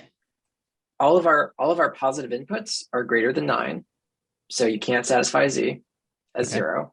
Or you can't satisfy X equals input. Okay. Totally impossible. Okay. Should I go back to numbers? Is this are we seeing numbers? Are we seeing the matrix trickling down from the top of the screen? Because 2 times 6 is 12, which is 1 and 2. 1 and 2 is 3. Oh my god. 3 is the Trinity. I love it. It is Christmas. There you go. Right? Christmas Mass happens at midnight tonight. They will discuss the Trinity then, right? Is this turning into an InfoWars stream? You've derived. I don't know how far I can go with this, honestly. Like I'm really racking. Like it's actually taking more CPU cycles up here to do this little improv than it is to solve this problem. That's funny. I'm gonna go in a minute. I want to make hummus and start on my vegetables, but I think I can pick this up later on tonight. But you'll probably be going to sleep. I also have to DM a role-playing game session with my nephews in the afternoon, which I haven't prepared for whatsoever. So I'm gonna have to improv that. And I just burned all of my cycles coming up numerology bullshit. I was saying make a numerology session. Yeah. Okay, so I want to recount what we've learned.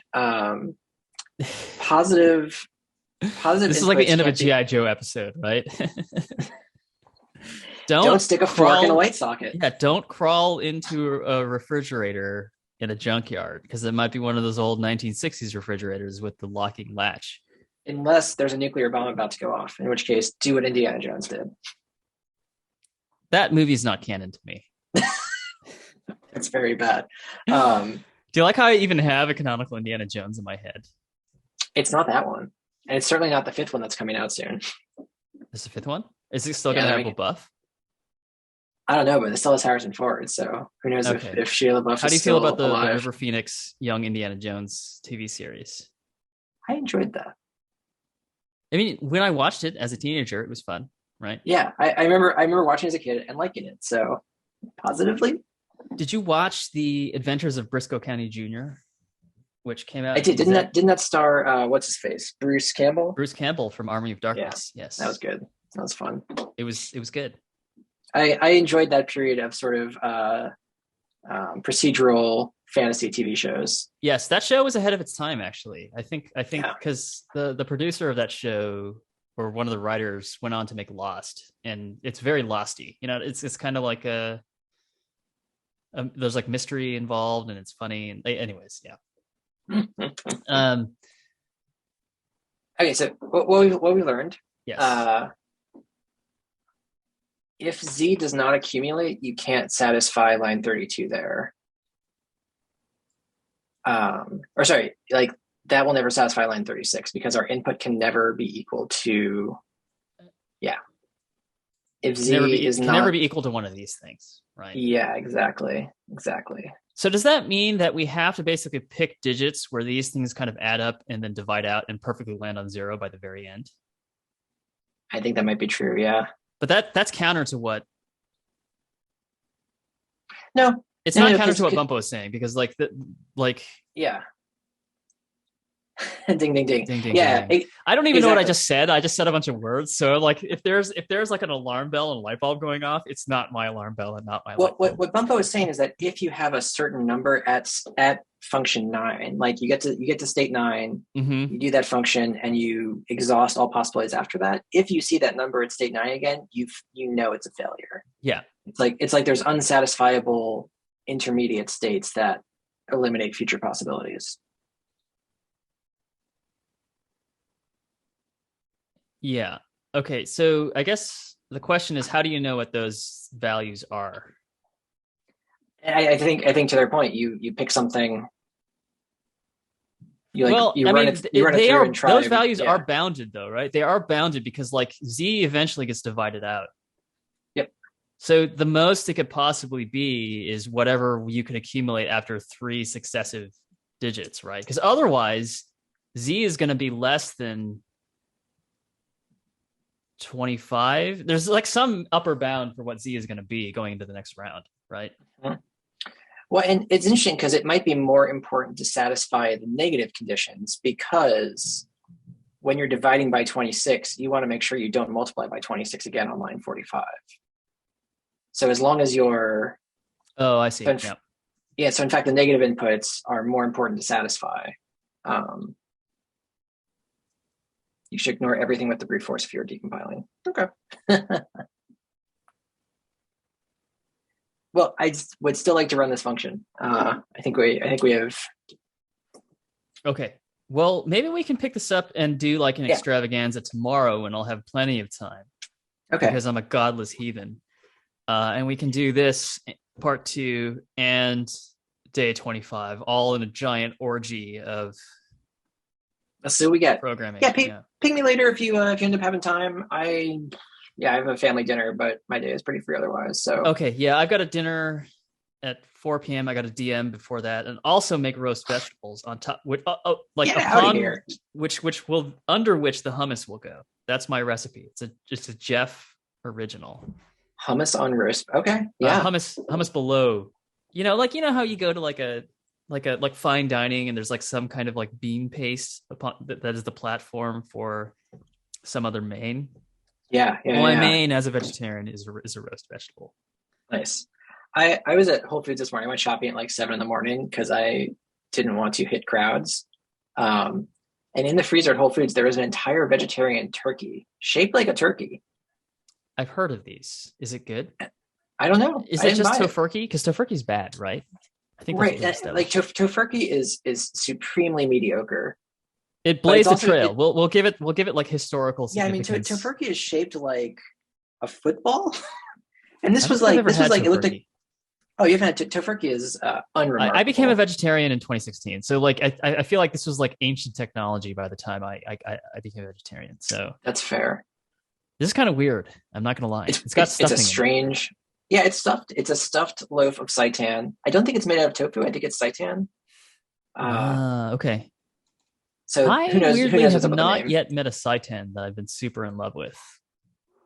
Oh, there was a lot of seitan at Chain, right? Chain had a lot of like catered lunches. There's a lot of seitan going on. I was not a huge fan. I don't recall much seitan there. Okay. They did do the whole like stuffed roast vegetable, which I thought... Oh, I got so sick of that. It was rather perfunctory. The thing is, like the category that I'm complaining in is like fairly restricted because I still ate it all. I was still happy to be like there, and I didn't bitch about it while I was physically there, but then I would bitch about it afterwards. That's the category of jerk I am. I'm like a B tier jerk. Love it. These are okay. You can do an okay tofurkey. You were at Whole Foods. You saw a turkey. You didn't buy it. I take it. I might go back and get the turkey. I'm very curious. Like maybe after the holidays, when there's a discount on full-sized vegan turkey, which is a very strange product. It's probably not going to go bad, right? It's not the same thing as a... I don't have room in my freezer for a whole turkey. I don't know how anyone does that. Yeah, I went to Berkeley Bowl on Tuesday morning, so this is like well in advance of any kind of like last minute holiday grocery shopping, and I went at like 10 in the morning and it was fucking apocalyptic. Berkeley denizens who shop at Berkeley Bowl, so these are kind of like Prius and even Tesla crowd type people. I mean, I'm one of those people. They're very sharp elbowed. We're monsters. Yeah, they're very sharp elbowed. Here, Jeff, I'm gonna send you this thing. You can put it on chat. I'll put in the live channel. I don't know where my Slack is. Oh, I'll put it in this chat. Yeah, just throw it in chat. Chat wants it. Chat wants to hear from Dom. Oh, I'll put it in Twitch chat. Okay. I put it in Slack chat too. Okay. Yes. Oh shit, it is sorry. I'm wrong, Bumbo. Damn.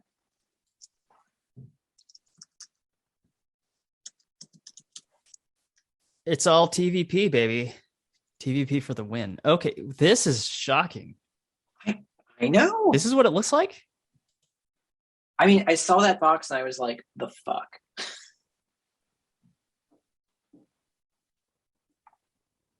Okay, so I've been slandering tofurkey incorrectly this whole time, and I feel called out for that. Wow, and I think Nathaniel Bumpo found the exact same vegan turkey that you did because this is the one with raw cane sugar in it. Hmm. Raw cane sugar followed by sea salt and enzyme. Sorry, can you scroll Is down to the goodness enzyme like inside? is enzyme one of the ingredients? Sorry, you I want me to mean, scroll what to what? oh, I was curious what the goodness inside. I was hoping they would show like the interior under that heading, but it's just three pictures of like we're vegan. No, Oh, it's fine. non-GMO, 100% vegan, no cholesterol. No cholesterol.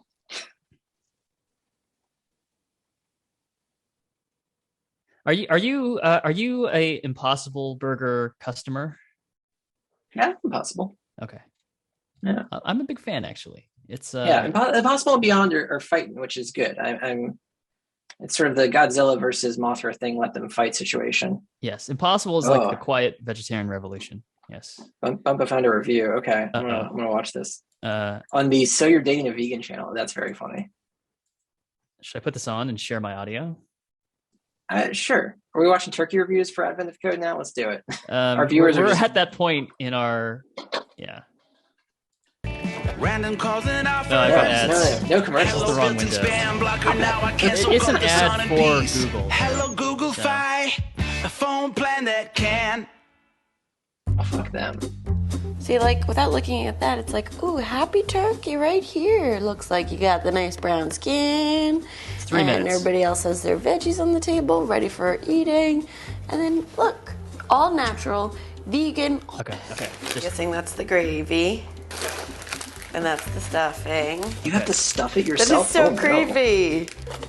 Flavor and texture so close to real turkey, you'll look twice to make sure it's You have to really stuff it. No, That no. is, This is Healthier eating shouldn't mean sacrificing taste or visual appeal. A pleasing presentation hate is a this. big part of holiday celebrations. And our It's, bird has a beautiful table appearance, as well as a delicately subtle flavor kind of- and it's texture slightly that will have obscene. everyone asking for. That's the word that I was going to put for it. Made with all natural ingredients and non-GMO absolutely. soy. The meal included vegan gravy That and a looks a side lot of like vegan turkey. stuffing. Wow, they think of everything. Like that texture.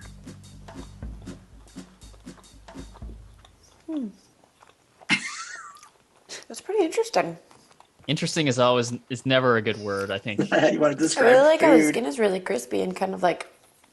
I mean, obviously it's not real meat, but I I'm thought- sure if I showed this stream to my mom, she'd be like, "Oh yeah, I was so glad to see it. It was so interesting." That's what my mom.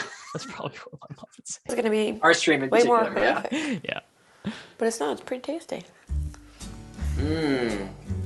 Now we just need some fake cranberry sauce to round out the picture. Why fake? Why can't we just get real cranberry sauce? It's Okay.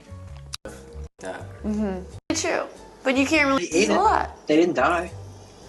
This is just really not that good at all.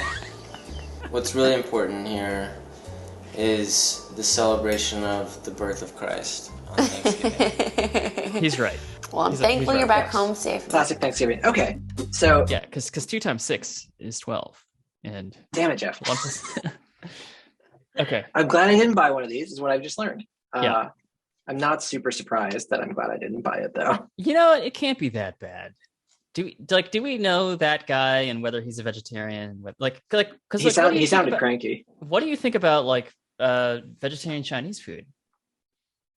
I mean, it's wonderful. I think it's fantastic. Yeah, the mock meats Yeah. and stuff. It's great. That shit's awesome.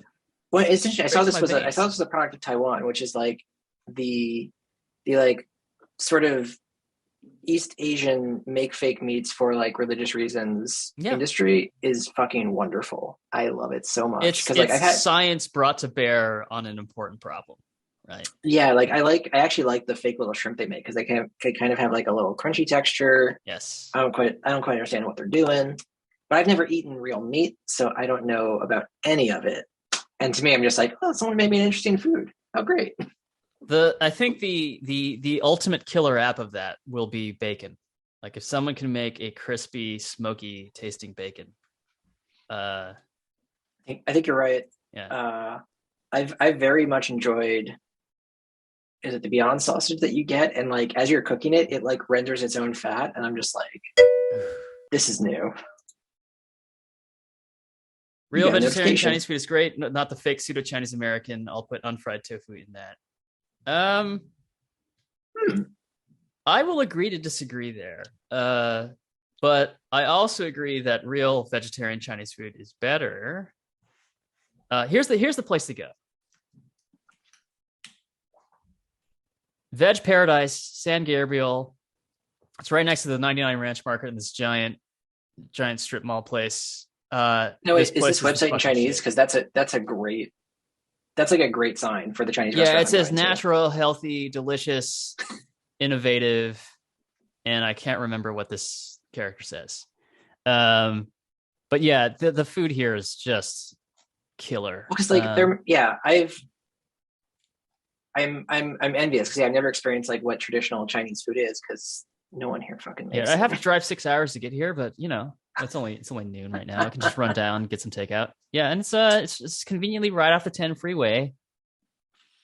Just pop off Del Mar Avenue, hop in there, and then have a meal, and then make sure you don't get COVID, and then you can get boba. Like you have any number of choices of amazing boba straight afterwards. I was gonna say on this coast, there actually are some very interesting options in Chinatown, and I've had some great vegetarian Chinese meals there. And I'm not sure of their authentic provenance, but they were delicious. I'm trying to find the equivalent of this in the Bay Area, and I haven't succeeded. Most but of you've them been to this are place. Like this place was good enough that you Chinese went to it. Sorry, I cut you off. I apologize. Oh, this place was good enough that you went to it. Veg Paradise. Yeah. Oh, I've been here many times. Okay, cool. Not during the pandemic, but yeah, I've been here a ton. It's like my favorite place to eat, and when I go down to LA, it's like family time, and I cheat. I'll eat meat, but this is still like top 2 of where I would want to go eat. Yeah, nice. I love it. All right, that is my Christmas gift to chat. Is an unsuccessful but enlightening Advent of Code Day 24. Plus a very strong recommendation for a Chinese restaurant if you happen to be in the greater LA metropolitan area. Big if. That's it for us today. We will see everybody tomorrow, I think, as we try to conquer this problem and also the last one, which, God willing, will be relatively easy. Fingers crossed. Thanks for hanging out, Nathaniel, Bumpo, and UberX. Yes, and anybody else hanging out. Y'all have been like with us the last few days. It's been awesome. Hope you've had fun, and we'll see you tomorrow. Happy Christmas, Dom. Happy Christmas. It's weird. We did a bit of day 24 yesterday on the 24th proper. Weren't able to actually finish, but we understand the problem a little bit better. And today, hopefully, we're going to finish off not only day 24 but also day 25. Fingers crossed. We got yesterday during chat. We got a lot of good advice that we didn't understand, and I think I understand the advice a little bit better now. So hopefully, part 1 of day 24 will go well. We have no idea what part 2 looks like, and then there's going to be the part 1 of day 25, which hopefully should be something like a layup, but I don't know yet.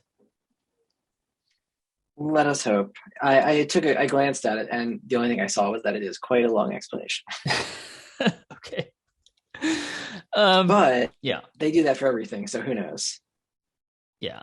So just to recall what we were going for, basically we have this like very simple assembly language that we have to implement an interpreter for.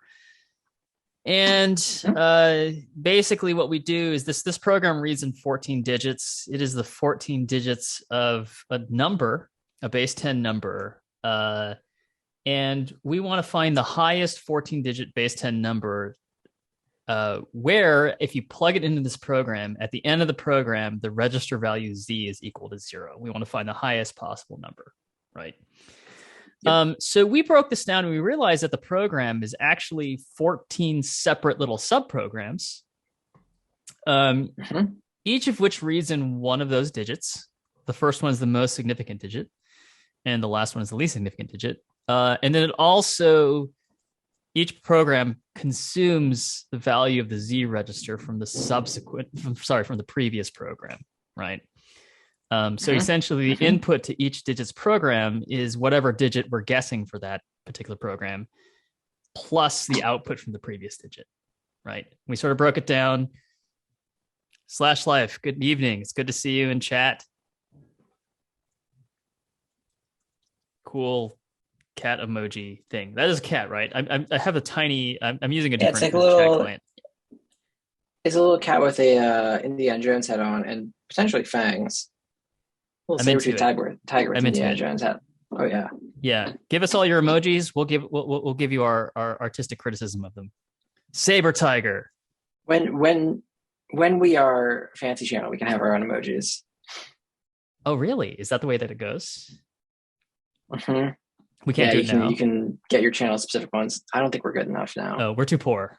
We still haven't hit affiliate status. So we're in the Twitch proletariat right now. Exactly. Yeah. I guess it's more like a guild. Saber tiger. Yeah. I like it. We're at the bottom of the pyramid, the Twitch pyramid.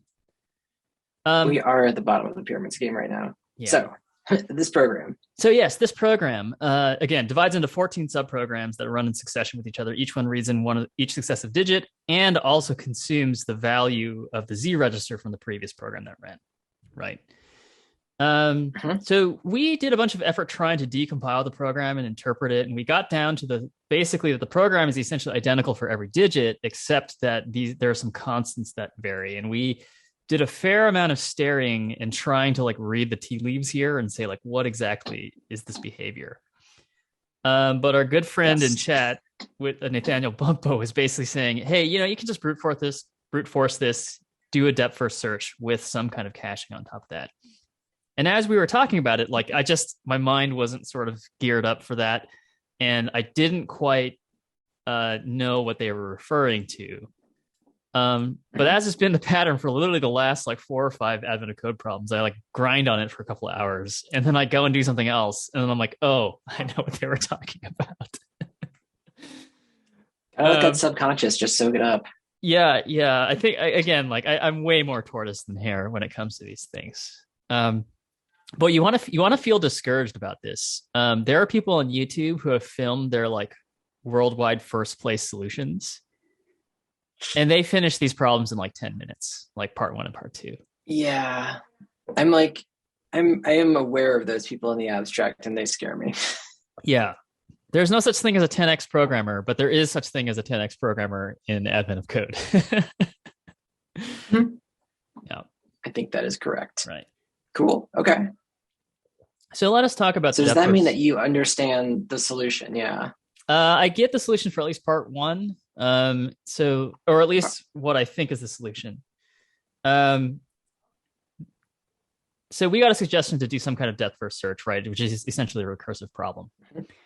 And the idea is like, let's say we're trying to decide on digit 0, right? This is digit 0. And since it's depth first, we're going to have some kind of like acyclic graph, or let's just call it a tree, right? And in this particular instance of the search, we are going to try out a possibility for digit 9.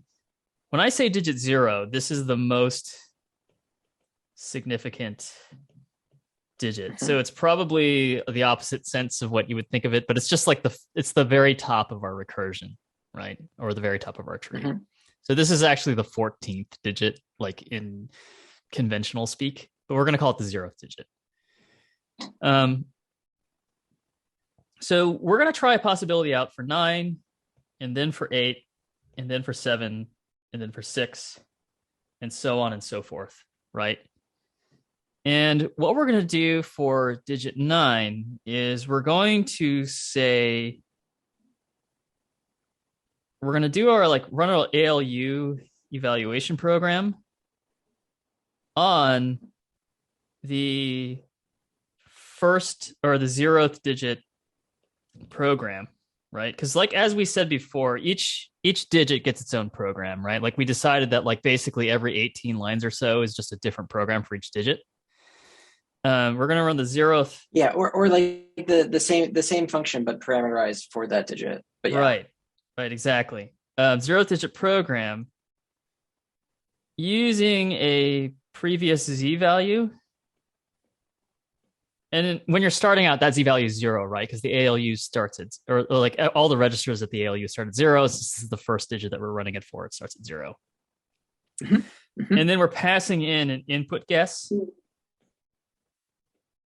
which in this case is 9, right? That's what we're doing here. And this gets written into some new Z value, right?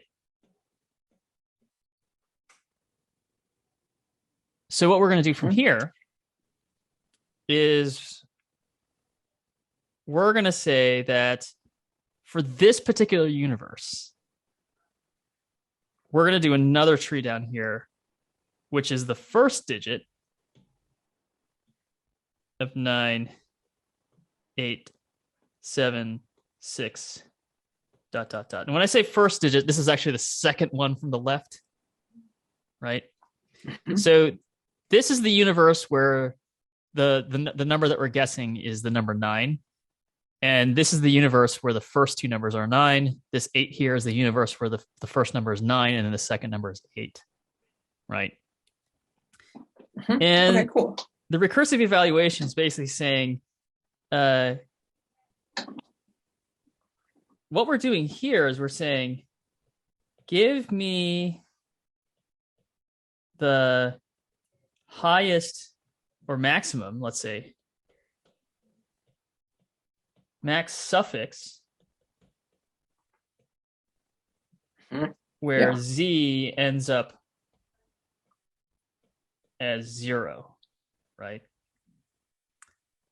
Does that make sense? And then the extra wrinkle on top of that is we're going to cache both the digit index and the previous Z value as a cache key. And we're going to store a bit of a complicated cache value. The cache value is either the best suffix that you can get at that digit given a particular Z register value, or it's the fact that you can't actually get a value out of that given that initial condition, right? So it's an optional integer, right? The option value of none means you can't actually get a 0. It's never going to end up as a 0 in the Z register when you run through all the digits from that base case, or the populated version of the option, or the sum part of the maybe is just the highest possible suffix, right? So that's our recursion that we're gonna evaluate. Does that kind of roughly make sense? Yeah, I think the other insight from chat was that, like, once you get to a certain ALU value, you can say with great certainty, like, and if we see a value repeat at the nth place for any digit, we know that we've actually eliminated possibilities after that for that incoming value. Yeah, that's right. Which is really cool. That's like a really neat little property of this. Yeah, I think what we realized was that, like, for a given place in a digit, the only real input is just whatever your guess is, right? It's this input guess and the previous Z value. So we don't really care about the other register values. So the number of possibilities of cache keys is actually relatively limited, right? Yep. So exactly. let's actually try to throw some code together. Is that okay? We'll give this a shot. Absolutely. Hell yeah. Okay, I'm going to declutter our editor here a little bit. I'm just going to save Scratch 2 and Scratch, but then I'm going to just close everything. Cool. Is the text size large enough for you, Dom? It is. It's quite nice. Okay. And then what we're going to do, I don't need this buffer.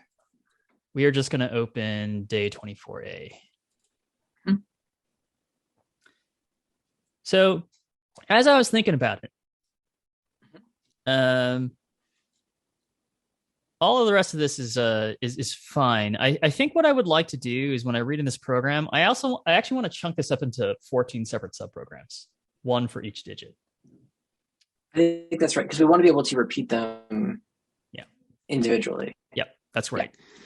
So I'm going to say let progs or mute progs by digit is a new vector. And what we're going to say is, like, we're going to say let num progs or num digits is 14, right? And then, so we're going to run this 14 times. I actually want to create an iterator over these instructions.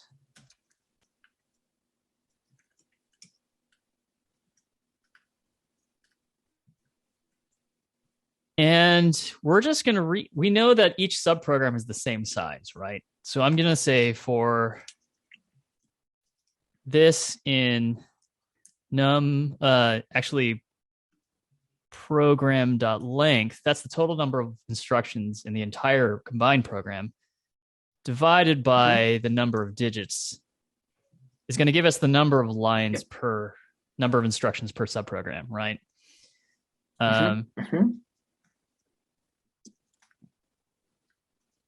This is my sort of program for the particular digit that we're on. We're just going to accumulate into that, right? So program.push, all instructions iterator.next.unwrap, right? We're grabbing that. And then we're going to push into our progs by digit, the program that we just accumulated, right? So this ends up being, actually, I'm going to also... do we want... Yeah, sorry, go ahead. I was going to say, I was thinking we might need to index that, but it actually totally doesn't matter because it's the array index. It's great. Yeah, so the index of this vector progs by digit is the digits as if they're indexed from most significant to least significant. So the most significant digit is 0 and the least significant will be 13, right? Yeah. Yep. Okay, so I guess we can just try to like print this sucker out just to make sure that I did it correctly. Let's do it. I'm gonna get rid of this stuff. We don't need it right now. This is probably a bunch of unused stuff here, so I'm not going to worry about that error message for the time being. Cool. Okay, so there's a bunch of stuff here. What's going to give us confidence is that the very last program, where did it start? It starts with an input, which is what we expect, and ends with a add into the register Z, which is also what we expect, right? So I think this gives us a relatively reasonable confidence that we're not off by 1 when we're doing this like iteration here. This sort of construction is a little bit convoluted, but hopefully it makes sense of what we're doing here. I think that's pretty clear. Sasha's in the chat. Let's see. Wouldn't it make sense to translate the common block? Sense to translate the common. Your parameterized native function rather than parsing it. Again, sorry. Oh, sorry. Go ahead. No, we're having a delay. Not a problem. Here, I'm gonna. You answer that. I'm gonna unplug my router and turn it to a pause for a second. Okay, sounds good. Would it make sense to translate the common block into parameterized native function rather than parsing it, though? I guess we can do that. I think we can get away with, since I already have like a written simulator for reading instructions.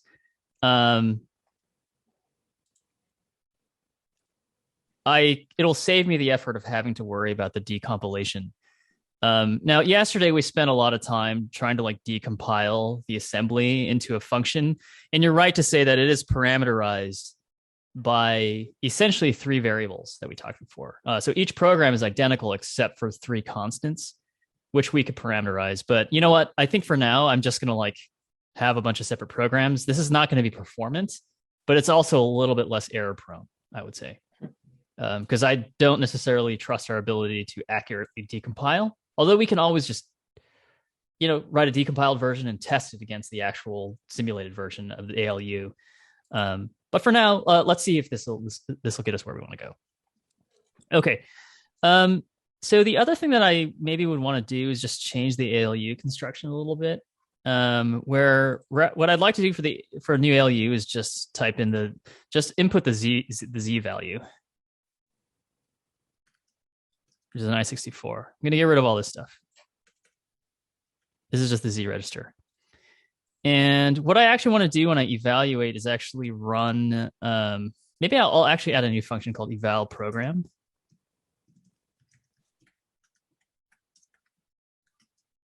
And we're going to take a program, which is a vector of instructions, right?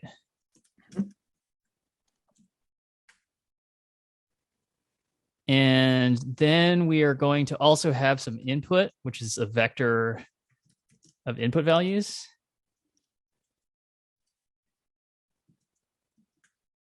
And since we know that the Z register is kind of what we want, I'm just going to emit the value of the Z register at the very end, right? Okay, so actually, you know what? I might just replace this eval with eval program. Is that okay? So what we'll do is we'll basically just like say for instruction in program.iter,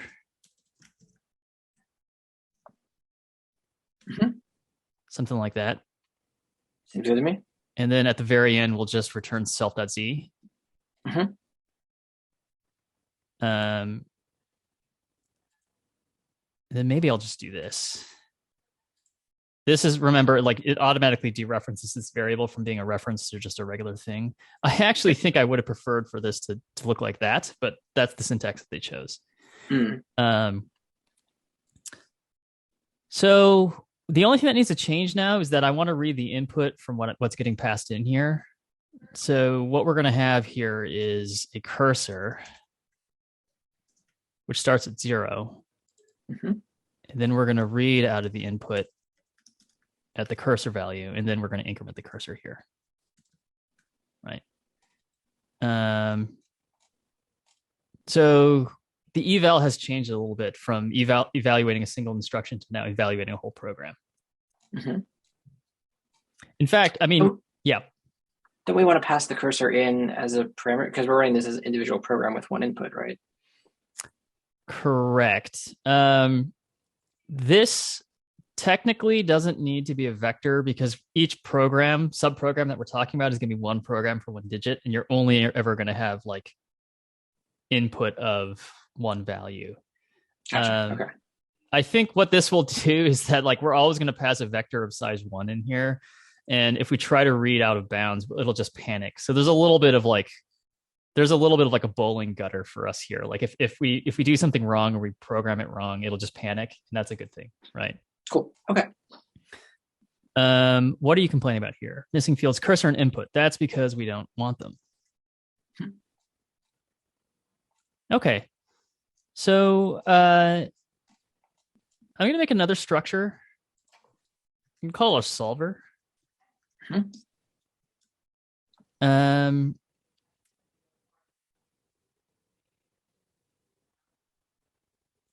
I'm going to actually put a little cache in here. And it is,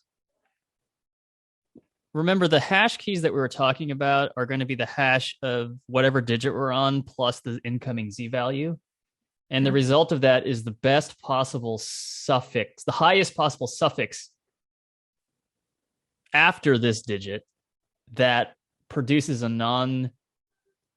it produces a 0 Z value at the end of running all the rest of the digits, right? That's sort of that's the value of this cache, right? So usize is going to be what digit we're on. I64 here is going to be like what the initial Z value will be at that current digit. And the result is going to be an option of an I64. It's a little bit of a complicated cache here, but it's just caching the results of our recursion.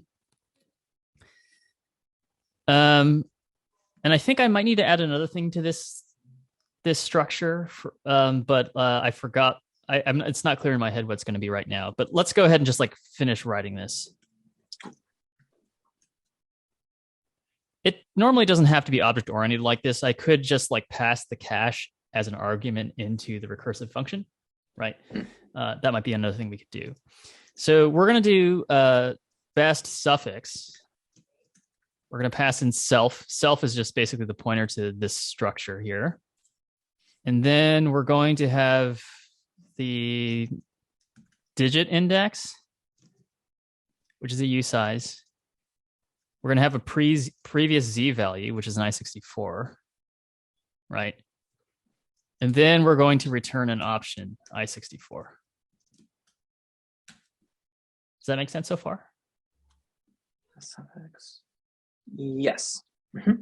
I guess that's similar to this here, right? Like entering one of these things we have a z value, like any one of these nodes, we have a z value coming in, and then we have like a particular digit that we're currently on. No, wait, did you say it returns the best z value? Because I feel like we want to know multiple z values for any digit. Sorry, not the best z value, the highest possible suffix that will eventually result in a z equaling 0 when we run the rest of the digits. I see. I think that makes sense. Yeah. I'm trying to figure out what helps us figure out that we can like early out, and I think that's it. I see. Yeah, let's just write out the recursion and see if we can hammer out any of the kinks, right? Sounds good.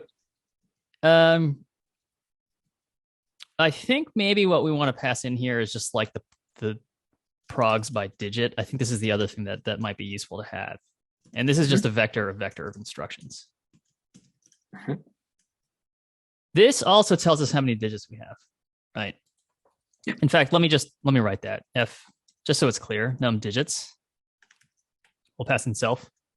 And it should emit a U size. And this is just like self.progs by digit length, right? Because we have a different program for every single digit. So if n digit is greater than or equal to the number of digits, we have actually advanced past the last digit at this point. And so if the previous z is equal to 0, then we're just going to return some zeros. So like basically the highest possible suffix, if we're like advanced past the end of the guess, is just going to be 0, right? Okay. Otherwise, if previous z is not equal to 0, that means we've finished our processing of all 14 programs. We got a z value that's not 0. That means whatever prefix is before this is just not going to be valid. So we can actually write into the cache right now. I don't know how much utility it will be to write into the cache for like a specific number. But we can just to sort of like be super clean about it. We could just say like, actually no, this cache will never be hit, right? No, it will be hit, right? Like if we get down to the 14th digit, right? And there's a particular z value. There might be many, many different ways that we get to that z value, right? There could be many, many 14-digit numbers that produce this, right? Yes. So we could just cache it here. Although we will probably never read from the cache, because the part where we read from the cache is just is going to be down here. So maybe I'll just return none here. So the second thing we do after we've checked to see if we've gotten to the end of the recursion, or the bottom of the tree basically, is to check our cache. So if let some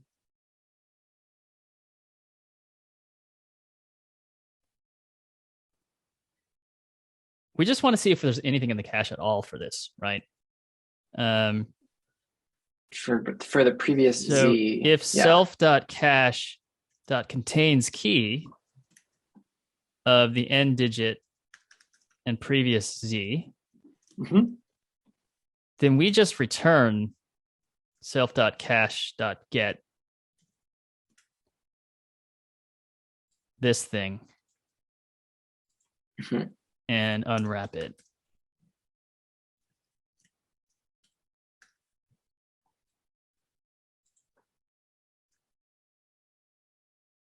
Oh, self.cache. Sorry. I'm just going to write a none down here because otherwise it's going to complain. Cool. Now, what does it complain about here? Oh, I need a dereference here. So this is a little bit confusing because I have an unwrap here, but it's because the get function itself returns an option because it might not be in there. Like get doesn't know that this get doesn't know that we already checked for the key. So this get returns an option, and I'm just saying, please unwrap it, right? Right. Maybe another way. Sorry, go ahead. I'm honestly surprised by that. That is the thing that I would expect Swift something like this to handle, where it's like you've done a safety check. I guess because it's inside a method and it's not logic that it How about can- we do this? This might be a little bit cleaner. This is basically saying if there's anything at that cache key, put it into the cached variable. And then we can return cached, right? There we go. That's probably a little cleaner, I like right? that. Yeah. Okay.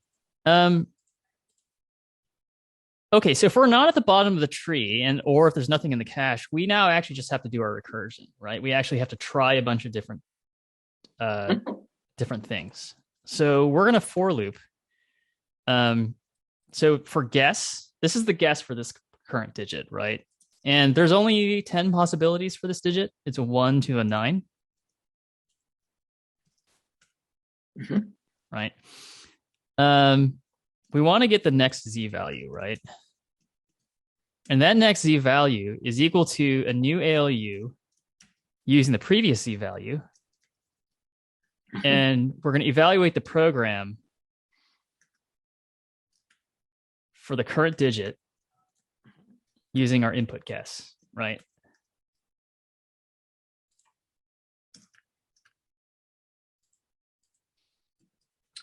Yeah. Wait, where is digit in scope here? Digit is end digit. I'm sorry. I didn't Why didn't it blow up? Huh.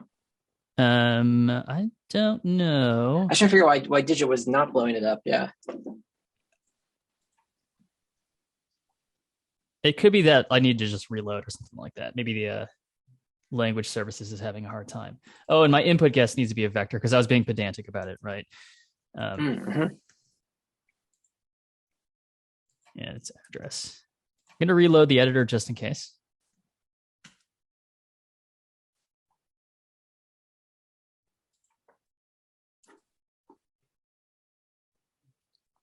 Cool. Okay. It's going to go for a while because I think we're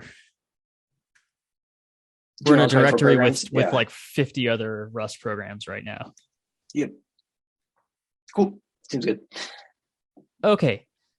So now what we do is we say like let the result equal to the this is the recursion, right? The best suffix of n digit plus 1 and next z. Yeah. Right. And then we can update the cache here, right? We can write into the cache. We need to actually figure out what the suffix is, right? Because this is the best suffix starting at the next digit. So we need to basically like take this result, if there is a value in there, and then add our guess onto the front of it, right? Right. Okay.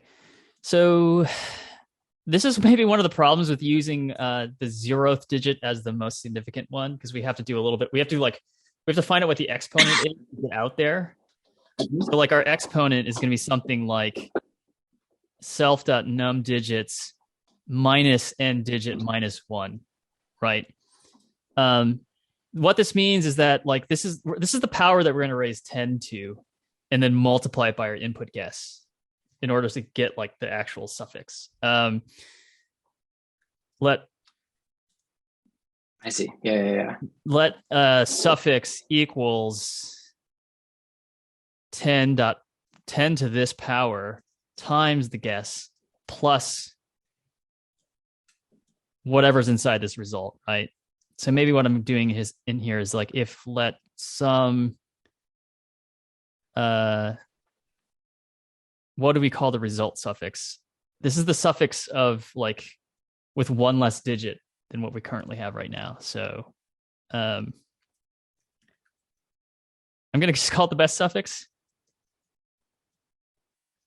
Okay.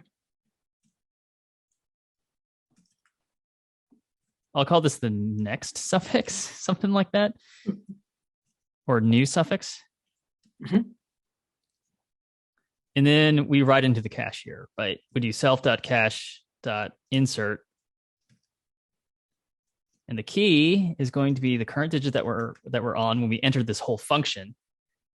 The next z value, right? Mm-hmm. Or no, it's the previous. It's the previous z, right? Ooh, I guess that's what we're reading for this. So yeah. Okay. Yeah. Otherwise, if we didn't get it, we just insert a none, right? Mm-hmm.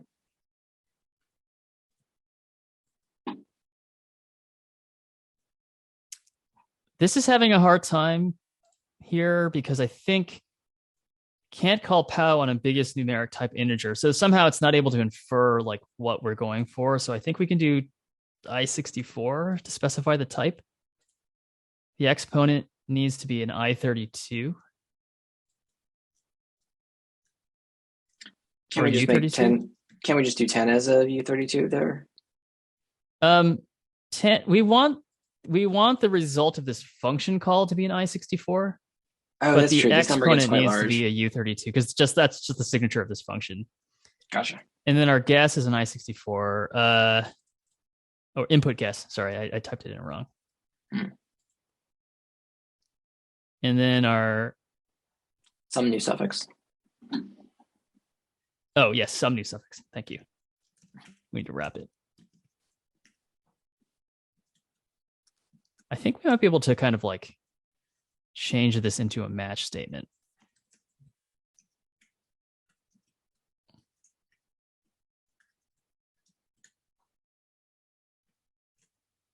That was a weird combination of keys that just happened right there.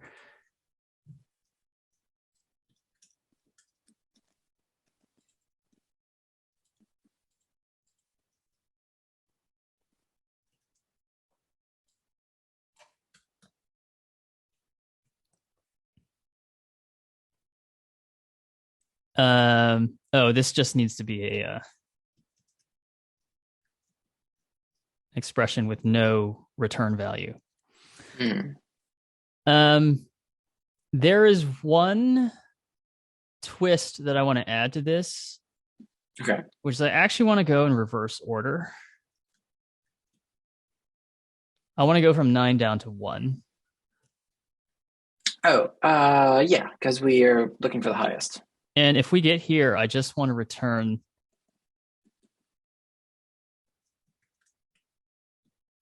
I actually want to finish here.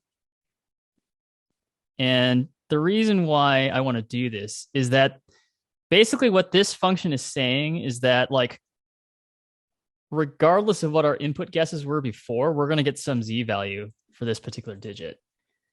And the best suffix for that initial condition is just the highest possible number that we get here, followed by whatever suffix after this guess digit is going to, because it doesn't really matter, right? Because like, even if you get like, let's say that like you get a best suffix value that is like 99 if you pass in an input guess of 5, right? You get a best suffix value of 99. And let's say you pass in an input guess of 6, which is higher than 5, and the best suffix is like 11, 1, which is like the lowest possible suffix. You still want the 6, right? Because the 6 is going to be a higher number because it's like basically it's like in a higher place in the digits, right?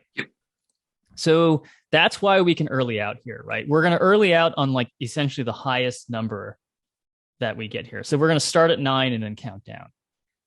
And the first time any of those guesses returns a viable suffix, we're just gonna bail out, right? Yeah, that makes sense. Okay.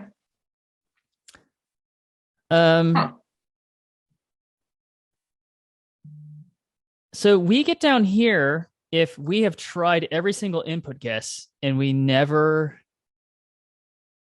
find a best suffix. So actually, I think this insert goes down here.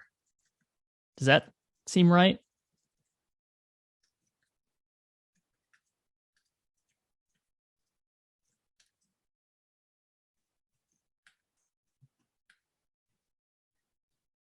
This makes a little bit more sense to me. We should only write to the cache when we're returning from this function.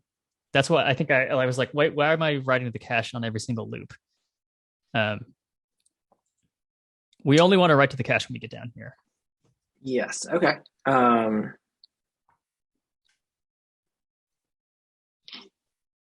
If it has a best suffix, is the okay? Yeah. Because if it doesn't end up on 0, we get no best suffix. Yeah.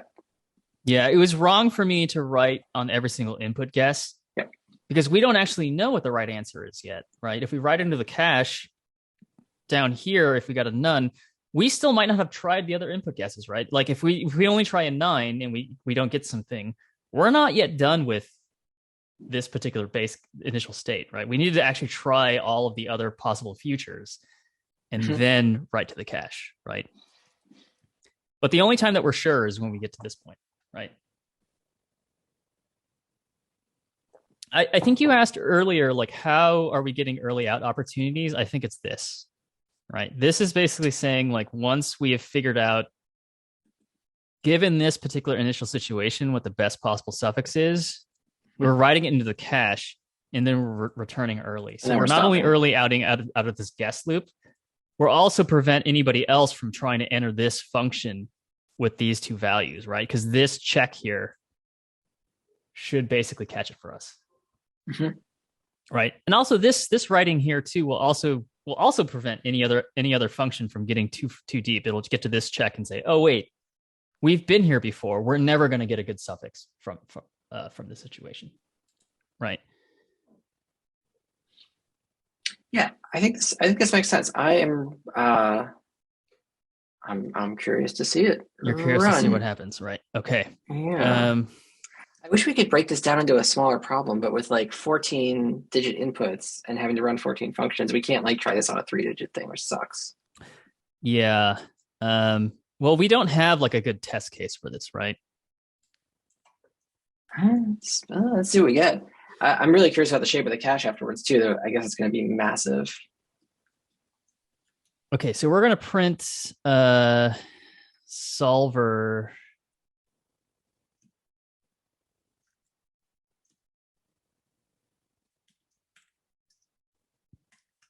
The cache is just a new hash map. And then we're going to find the best suffix of essentially the 0th digit with a 0 Z value, right? That's the initial state. And this is an option. So we want to unwrap this because we're going to say like there definitely has to be one there. I mean, I guess there doesn't have to be one because the input they gave us is not valid. So, sorry, can you say that one more time? Yeah, you're saying the example one. Like none is a potential outcome for. Oh, I guess since we're doing the search, it's not. There is a valid number in there. We're not feeding in an input. Yeah, as long as you wrote this problem correctly, this unwrap should not blow up right at the very end. Totally right. Yeah. Okay. So let's give this a shot and see what happens. Crossing your fingers. Fingers crossed. Actually, I think this recursion is going to be relatively slow, so I'm going to try a release build. That might save us a little bit of time.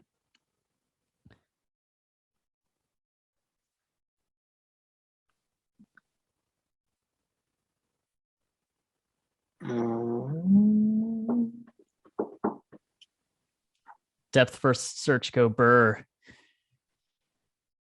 Yeah, I always want to output something when it's doing a loop like this, but then it makes it so much slower. So yeah.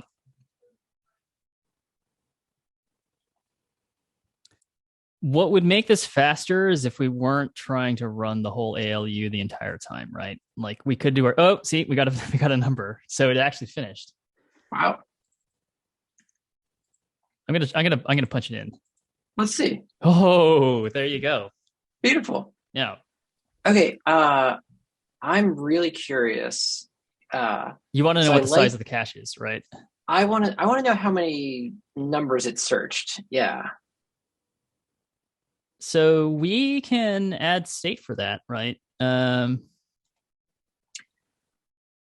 you want to know how many times it gets into this function or how many times it gets here?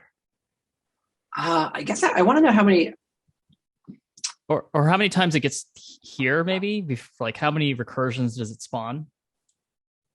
Yeah, like I'm curious how often. Well, I'm curious how often we're able to early out because we see a known state with a good suffix, and we're like, oh, cool, like we can mess with that. Okay, well, we can say recursive calls. It's just an I32. Mhm. And then early outs, I32. Mhm.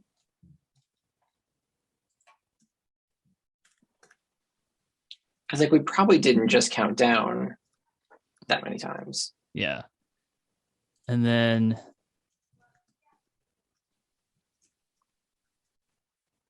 those are our stats.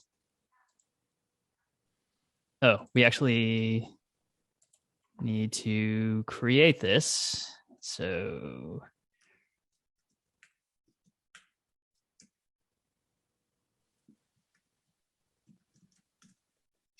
and then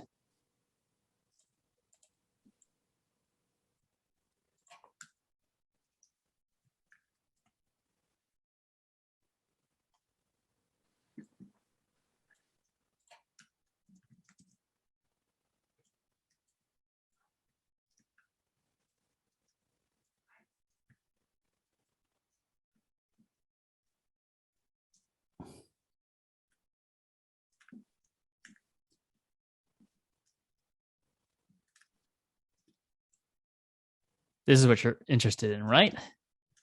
Yeah, I am interested in that.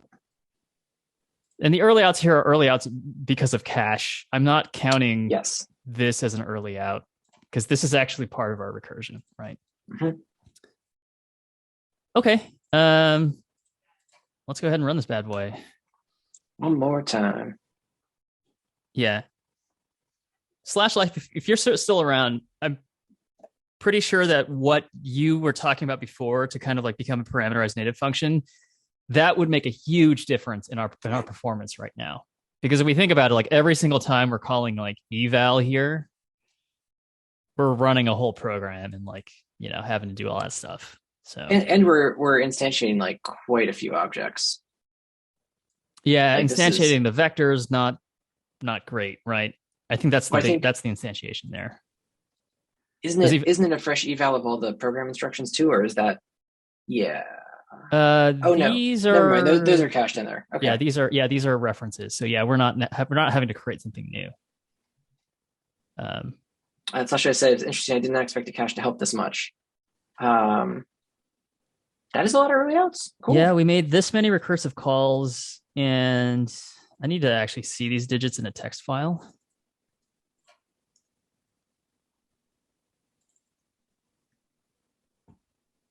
So we saved about, what is that, 2/3? This is almost Fibonacci relationship here, which is interesting, right? This is like 1.6 to 1. The full sequence in there too? How many digits was the total thing we were searching? What do you mean by the full sequence? Sorry, I just want to see how long 14 digits is, because that would be this would be the total, like the maximum for us. Right. Yeah. So I was also curious, like how many orders of magnitude off, or how many orders of magnitude lower we were. So that's cool. Yeah. It is tremendous, actually. Yeah. In the 100 millions, not quadrillions. Yeah. All right, what's part two? Okay, yeah. What is part two? Good God. All right, let's do the easy thing first. And let's add, I'm going to get rid of 24A2 was my experiment. Cool. And it was a little bit similar to what we just did right now. I was just trying to like bang out the algorithm to make sure that it made sense in my head. Nice.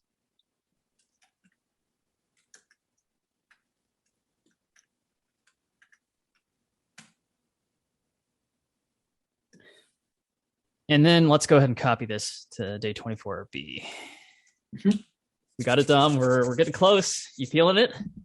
I'm excited. Yeah. I'm glad that worked. After this, I'm gonna have to go look up the non-brute force solution though. Yeah.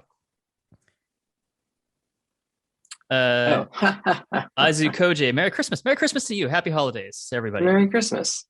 Yeah. I think part team might be only one line change from here on. Oh, they've done it before. Well, the submarine, I just read that. I think they're right. as the submarine starts booting things up like the retro encabulator, you realize that maybe you don't need all these submarine features at all.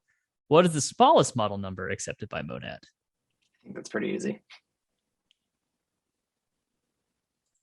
Okie doke. Howdy, Uj. Merry Christmas to all.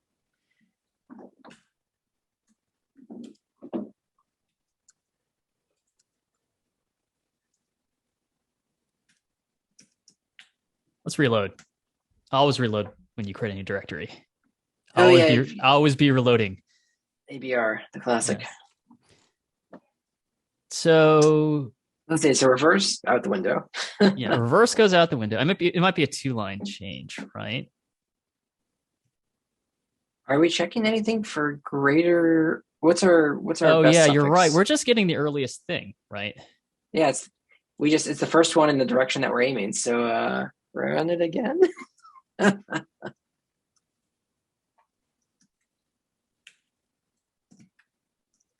It's pleasant if so.